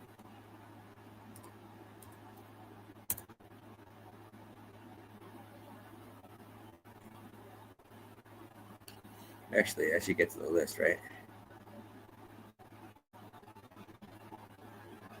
Oh, I forgot to mention the box office. Okay, we'll do that after. Oops, my apologies. I'm just so excited to talk about Heads of State. So I'll put Rush Hour at number 3.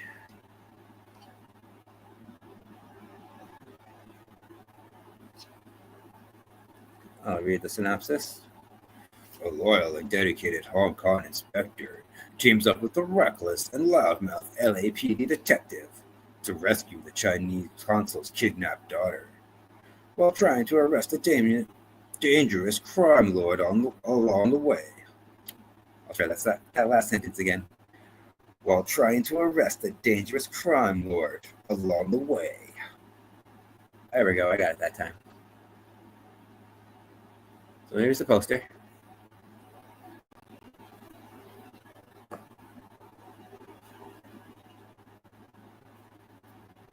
Get rid of the words.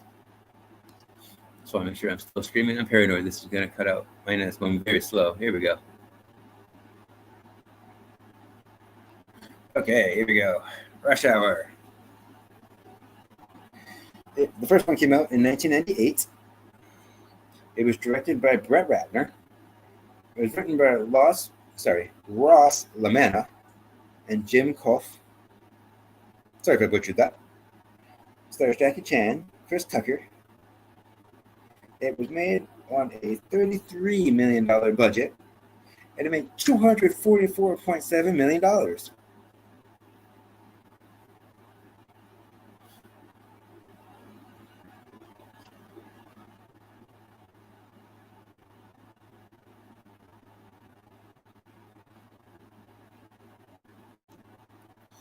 Go away. I'm not sponsored. Okay. So, as far as these two are concerned, this is part of my childhood. They got a special place in my heart. As far as chemistry goes, it is excellent.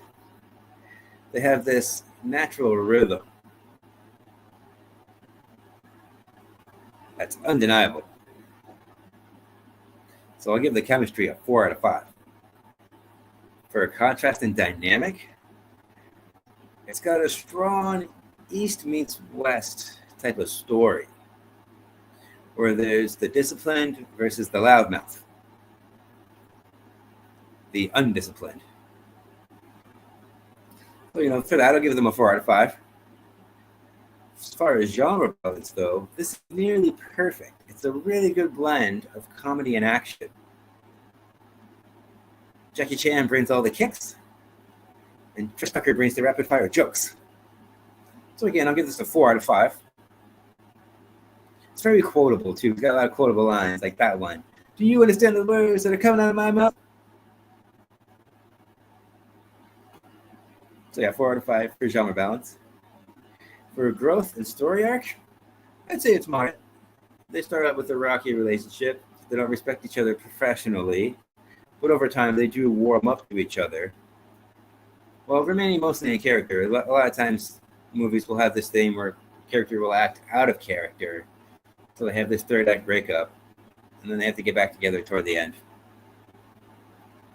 This one doesn't really do that. They have their discrepancies and arguments throughout the whole thing. And throughout the different movies, they end up earning each other's respect. So again, I'll give that a 4 out of 5. And as far as legacy, I think this has a very high legacy. I mean, I'd say this is an iconic pairing too. A lot of movies copied Rush Hour after it came out, so that says a lot right there.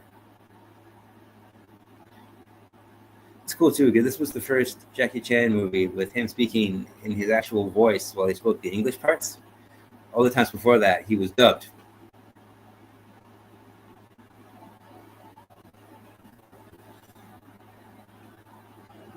But I do prefer the second one more. So let's just pull that up. Rush Hour 2. Out of the trilogy, the second one's my favorite, easily.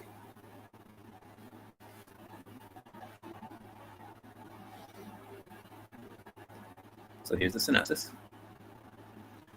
Carter and Lee head to Hong Kong for vacation, but become embroiled in a counterfeit money scam. Here's the poster. This one's cool because it takes place primarily in Hong Kong. It's so cool seeing other countries shown on film. So part 2 came out in 2001. It was directed by Brett Ratner again. And Ross LaManna came back. And this time, Jeff Nathanson helped write the script. The budget was $90 million, and the gross was $347.3 million. So it made more than part 1. And I can see why. Just like 22 Jump Street, this took everything that was great about the original and improved on it. I think it's a lot funnier. I think the fight choreography is way better. Go away. I'm not sponsored. So I make sure I'm still cool.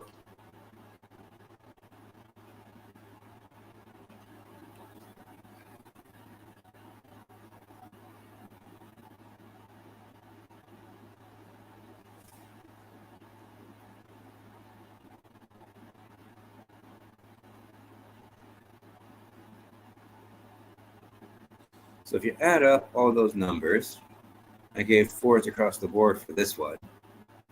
So 4 times 5 is 20 out of 25.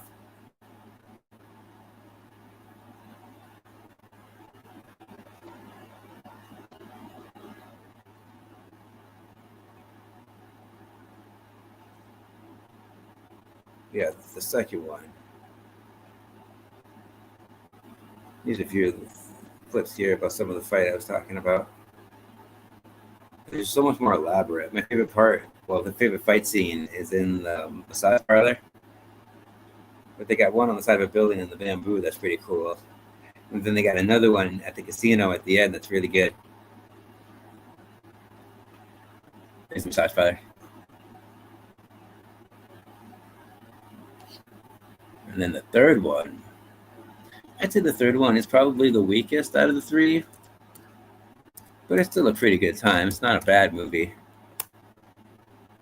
It's not as funny. The action isn't as strong. The story's not as good. Oh yeah, there was a TV show too. I never watched that though. You can't replace Chris Tucker and Jackie Chan. Go away, I'm not sponsored. So here's the poster. This one takes place in Paris. It's kind of a shame too, because at the end of the second one, they tease a trip to New York City. But this one, they don't go to New York at all. So kind of a bummer.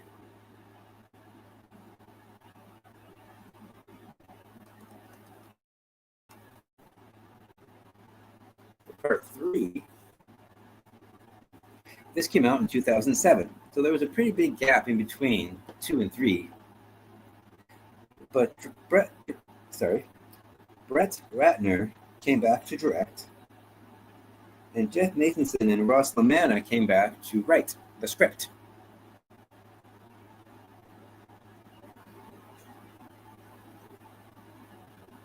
The budget for this one was $140 million, and its gross was $258 million. Keep in mind, too, I don't adjust these numbers for inflation, mainly because I don't really know how to do that. But anyways, it didn't make as much as Part 2 did. And in about 6 years, I don't think inflation would really affect that much time. It's more about what would it make nowadays. That's what inflation affects. But anyways, with this one, yeah, the jokes are there, but even like the story arc, it's very repetitive of the second one. The cab driver's funny though. It's got an unexpected story arc. But as far as the duo goes, it feels a lot more of more of the same kind of deal. That wash, rinse, repeat idea. But I still wouldn't call it a bad movie. It's just, as far as quality goes, it's not as good as the other two are. So if I rank these movies, I put this one at the bottom, and then 1, and then 2.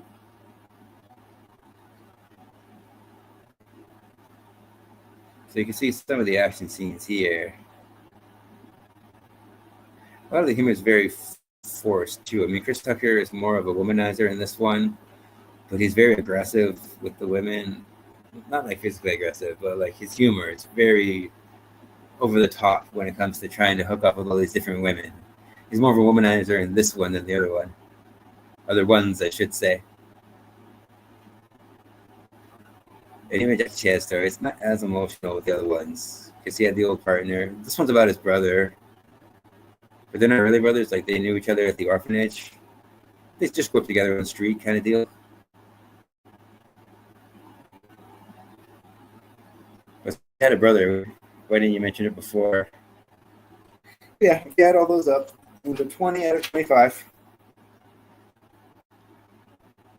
But let's go back to me. Okay, next up. At number 2, I have Mel Gibson and Danny Glover in Lethal Weapon.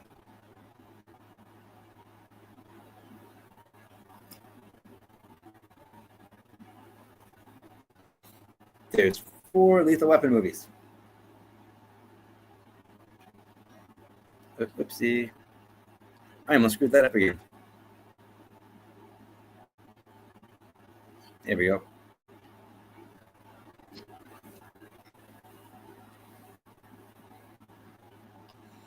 Okay, let's start from the beginning. Because Lethal Weapon is the rare franchise where each installment is consistently better than the last one. I really do think Lethal Weapon 4 is the best in this franchise. Here's the poster for the first one. We'll start from the beginning. If it loads. Here we go. Yeah, my computer's going really slow for some reason tonight. So the original Lethal Weapon came out in 1987. It was directed by Richard Donner.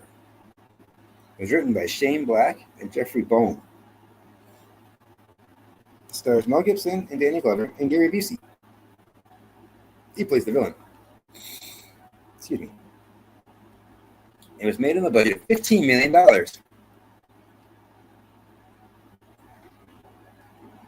And it grossed $120 million worldwide.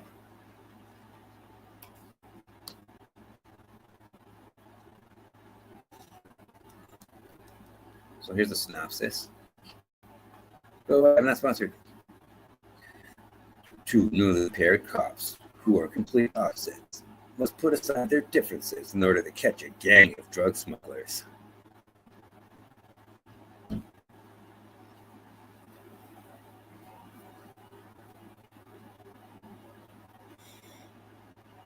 For chemistry, I'd say this is incredibly strong. It's a grounded, believable friendship. So I'd give their chemistry a 5 out of 5.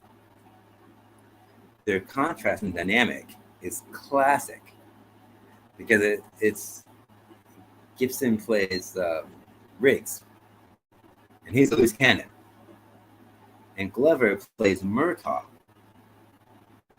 who is a veteran family man. And by that I mean he was a war vet and he's a veteran cop too.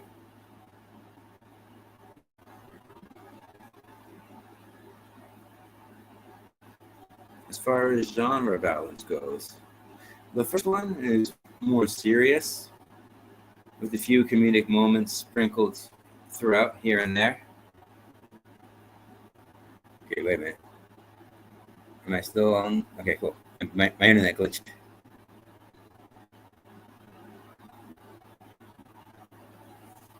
But yeah, this one's more action driven. They do get more comedic as they go along, though. It's more tilted on the dry type of humor, too. But it does get a lot sillier as it goes. In a good way. In a good way. So for the genre balance, I'd give it a 3 out of 5.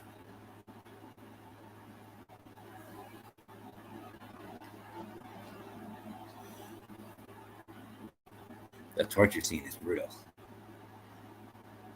Got some really good stunts, too.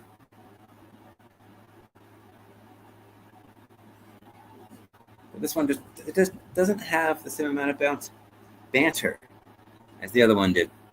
The other ones do, I should say. So let's go to the second one.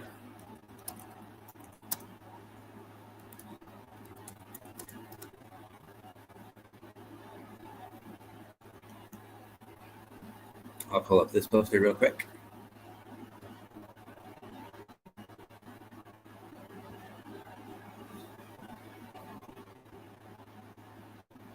So as far as character arc and growth go, I'd say this is excellent. You feel these real emotional connections between these two characters because of the different things that they have to go through. I mean, they're both cops and they both have these real life tragedies that go on in their lives. Like in the first one, Mel Gibson loses his wife. He doesn't really talk about it until the second one. And then Danny Glover in the next one, he ends up killing a friend of his son who was in a gang. So these are real life situations that people can relate to. That's what makes it so grounded.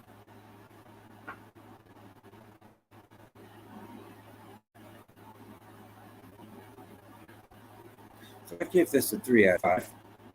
Because in the first movie, there's not a whole lot of growth, but it does get better as it goes along.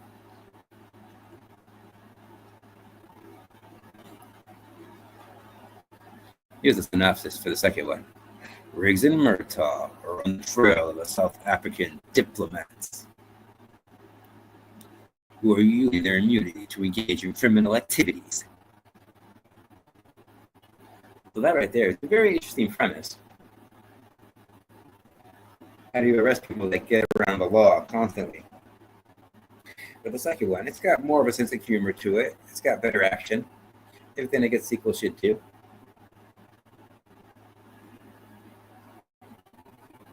This one here has that famous toilet scene too, that blows up and goes through the roof of Murtaugh's house.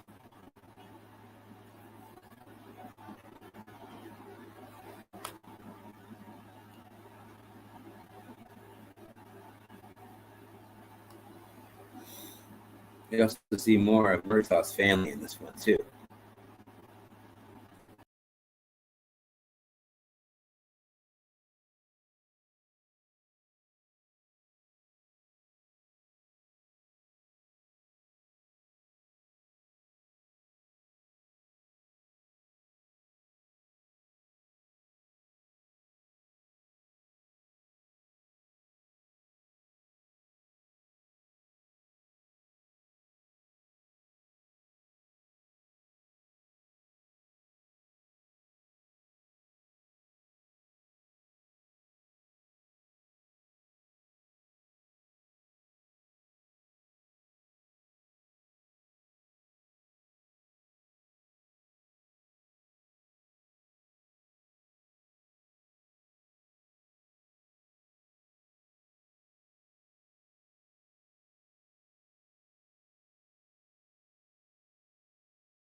Sorry about that.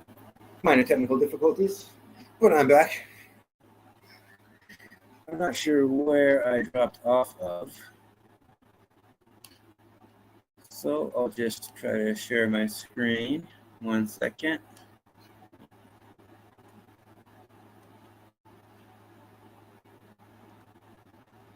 Pull myself down to the corner. Okay. Again, I apologize for that. My internet is going kind of slow. Last time I checked with part 3, it was okay. So I'm just going to start with Lethal Weapon 4. This is one of the most bonkers opening scenes because it has the guy with the flamethrower. And this one starts off, they blow up a gas station. What an amazing way to open a movie. Not just a gas station, but a gas truck too. So I mean, the stunts in this are incredible. It's amazing the kind of stuff they accomplished back then without all that CGI. Real people in real danger, risking their lives to make movies.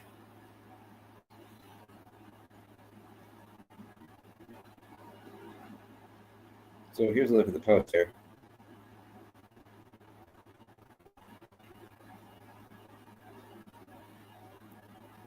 I'm not sure if that got recorded before, so I'll just say it again. I got fond memories of this one.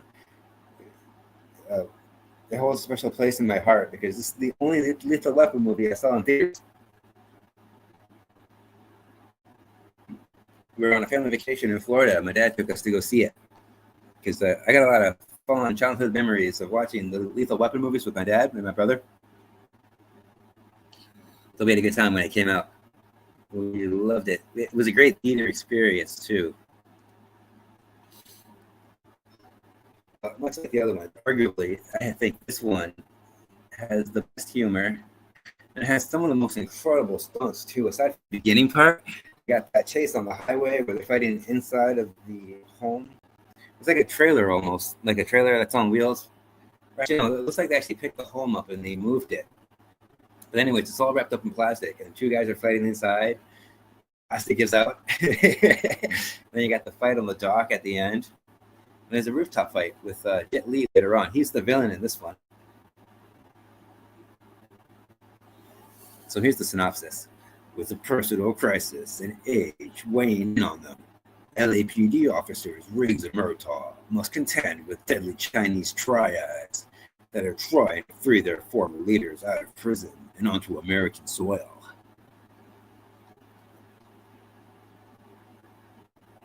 So I wonder if this one kind of inspired the story of Rush Hour 2 with the counterfeit money and everything.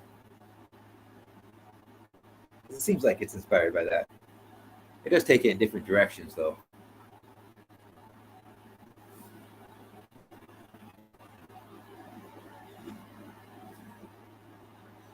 But yeah, like I was saying, this takes everything that's great about the first 3 and just amps it up to 11. I'd even say like 15. Considering their ages too when this came out, it's pretty incredible the kind of stuff that they were doing. I'm pretty sure at the time, Mel Gibson was doing his own stunts.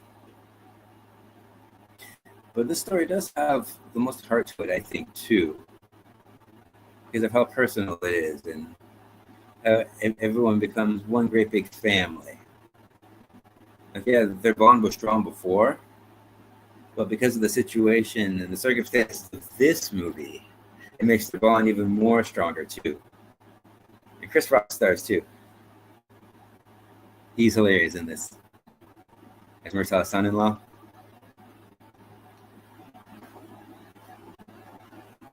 So yeah, those are just some of the reasons why I think Lethal Weapon deserves a spot on this list. It's legendary. How could it not be on this list?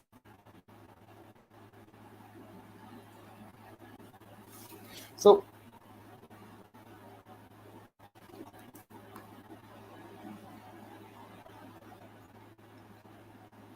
it didn't just create a successful action comedy formula, but its DNA is in so many other movies since it came out. Not just the movies on this list, but so many other movies.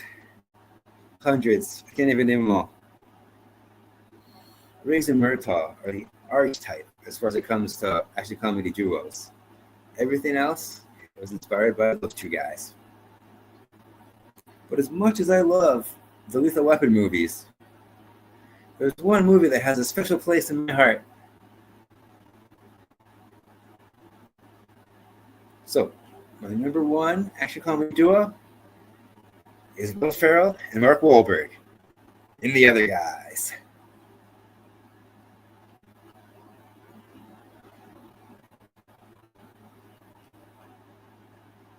If I can share the screen, here we go.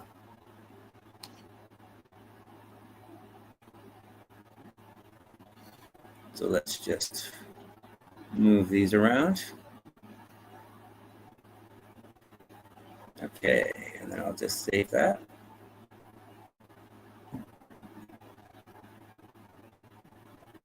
Cool. All right, let's go to IMDb.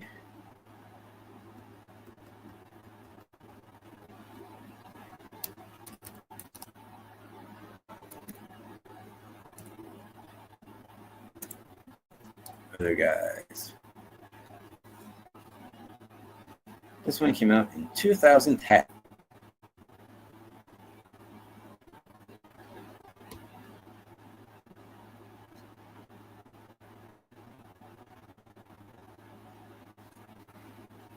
Here's the poster. This was directed by Adam McKay. It came out in 2010.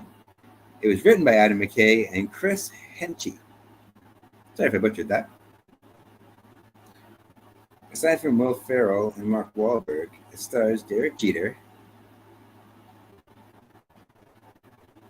It's got Samuel L. Jackson, The Rock, and Michael Keaton. It was in a budget of $100 million and made $170.4 million at the box office.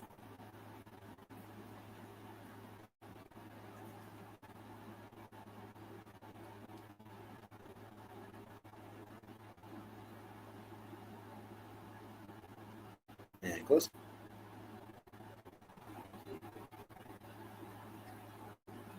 Again, I apologize for the internet being so slow tonight. I'm not sure what's going on with that. Just want to make sure it's still streaming. Cool. Okay, I'll make this quick. Here's a synopsis. Two mismatched New York City detectives seize an opportunity to step up like the city's top cops, whom they idolize.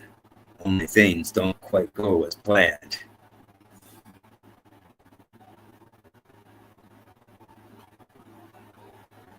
Just the premise and the title alone, the fact that the title has multiple meanings is hilarious. But it's not so obvious too, so you got to think about it. It's pretty subtle. But the chemistry is super strong in this one. The way that Wahlberg and Ferrell bounce off of each other, they have great comedic timing. They have that opposites attract kind of energy to them, which is really hard because you can tell that some of these scenes that they do are improv. So without a script and without knowing what the other person's going to say, the way they react really matters. It can break a scene. So for the chemistry, I give them a 5 out of 5. As far as contrast and dynamic goes, I'd say it's superb. Ferrell plays a meek, best-bound accountant cop, and Wahlberg is a hot-headed, action-hungry screw-up. So again, it's that classic odd couple pairing.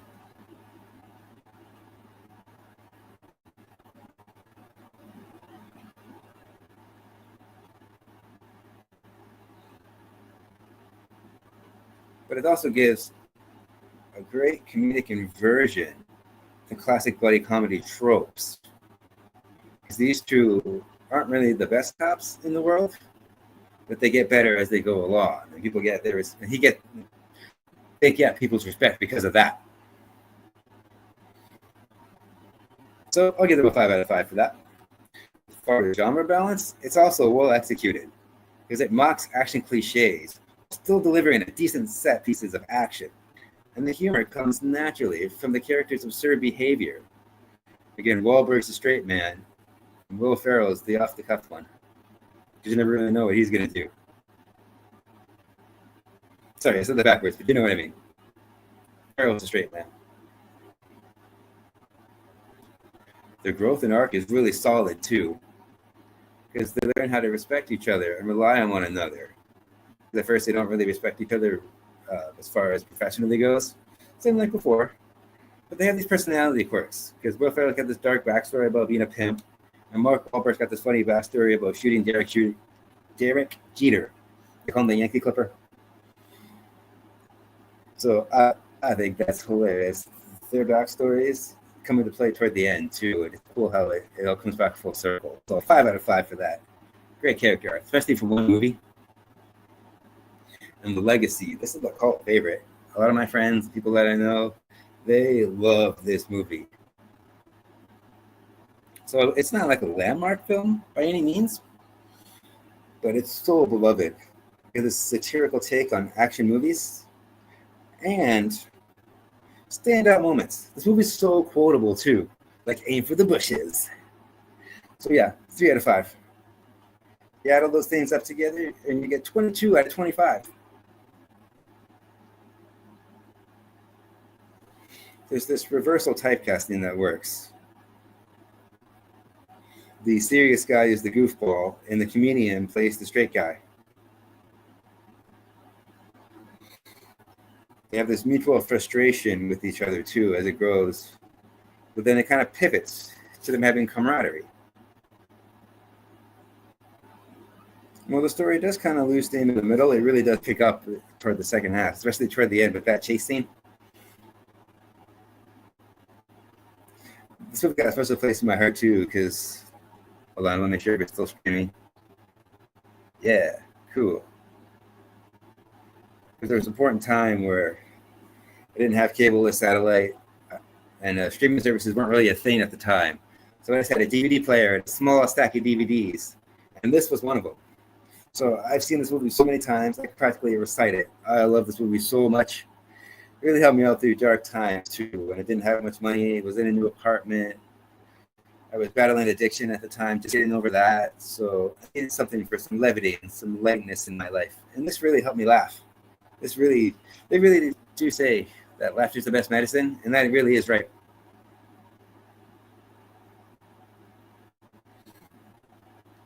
Granted, there's not as much emotional depth here, but they both have these side stories with their girlfriends, and it's really heartfelt, too. Because they do have a third act break to that cliche that they usually do. At least this one kind of brushes it under the rug fairly quickly. They fight, and like a scene or two later, they get back together. They're back to the way that they were, with more respect, of course. They have this hard clash, but it never feels mean-spirited. They're just 2 different extremes. One is more masculine, one is less masculine. Which makes the film insightful and hilarious. It's also good too. I love the plot, how it deals with Ponzi schemes and money laundering. It's not all about drugs or like guns or anything like that. It's a different kind of story, a different kind of conspiracy.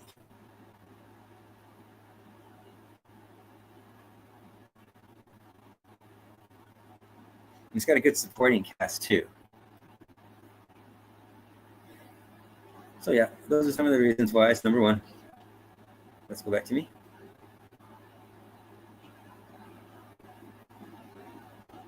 So there you have it. That's my list of my top 5 action comedy duos. Real quick, I'll go over the weekend box office because I totally forgot to do that before.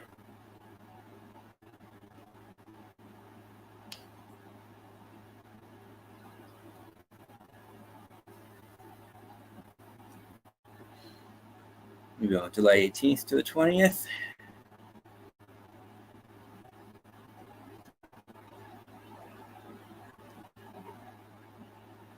So here's the top 10.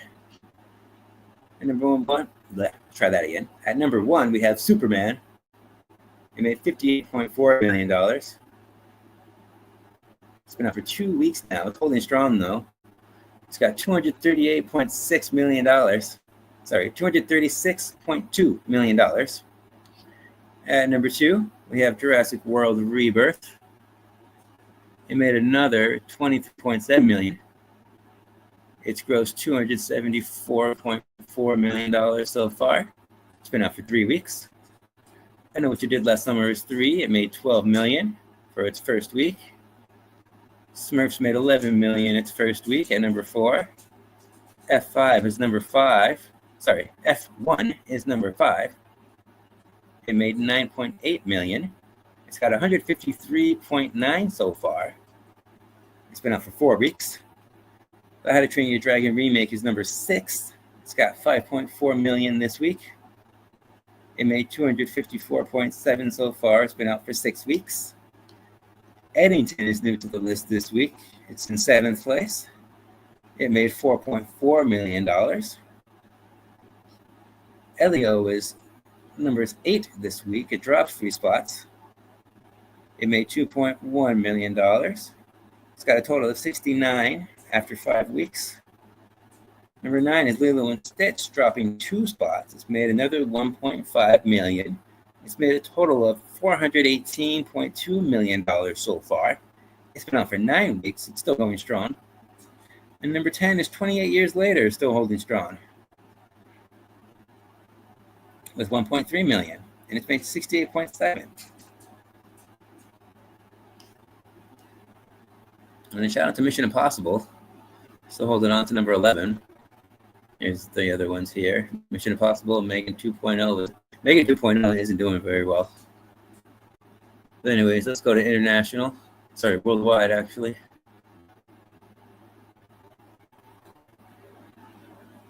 So Ninja 2 is still number 1.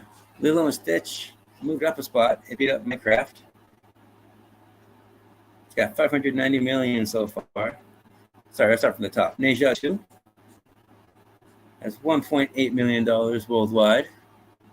Lilo and Stitch, $1.8 billion, almost $2 billion. Lilo and Stitch has over $1 billion now. Minecraft couldn't quite reach $1 billion. 995 million. Jurassic World Rebirth has $665 million. How to Train Your Dragon Remake is $593 million. Mission Impossible Final Reckoning, $598.3 million. F1 the movie, $492 million. Superman is already on the list, $472. That's impressive.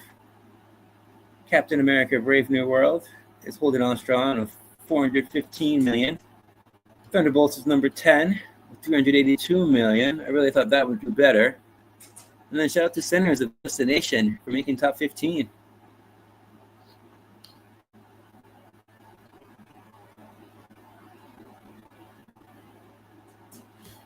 So there you have it, ladies and gentlemen. That's my show for this evening.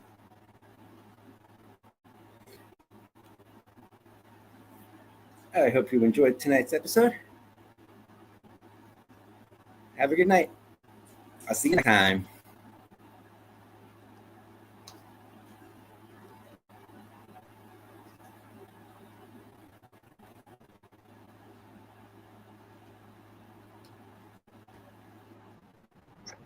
See you at the movies.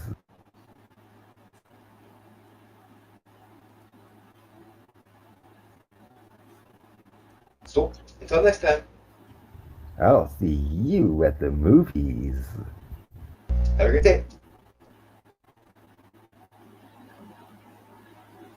Did you know that I'm a film critic for HorrorBuzz.com? You can read my reviews on their website, and I make frequent appearances on their YouTube channel, HorrorBuzz Live. So I'll leave links below for that too.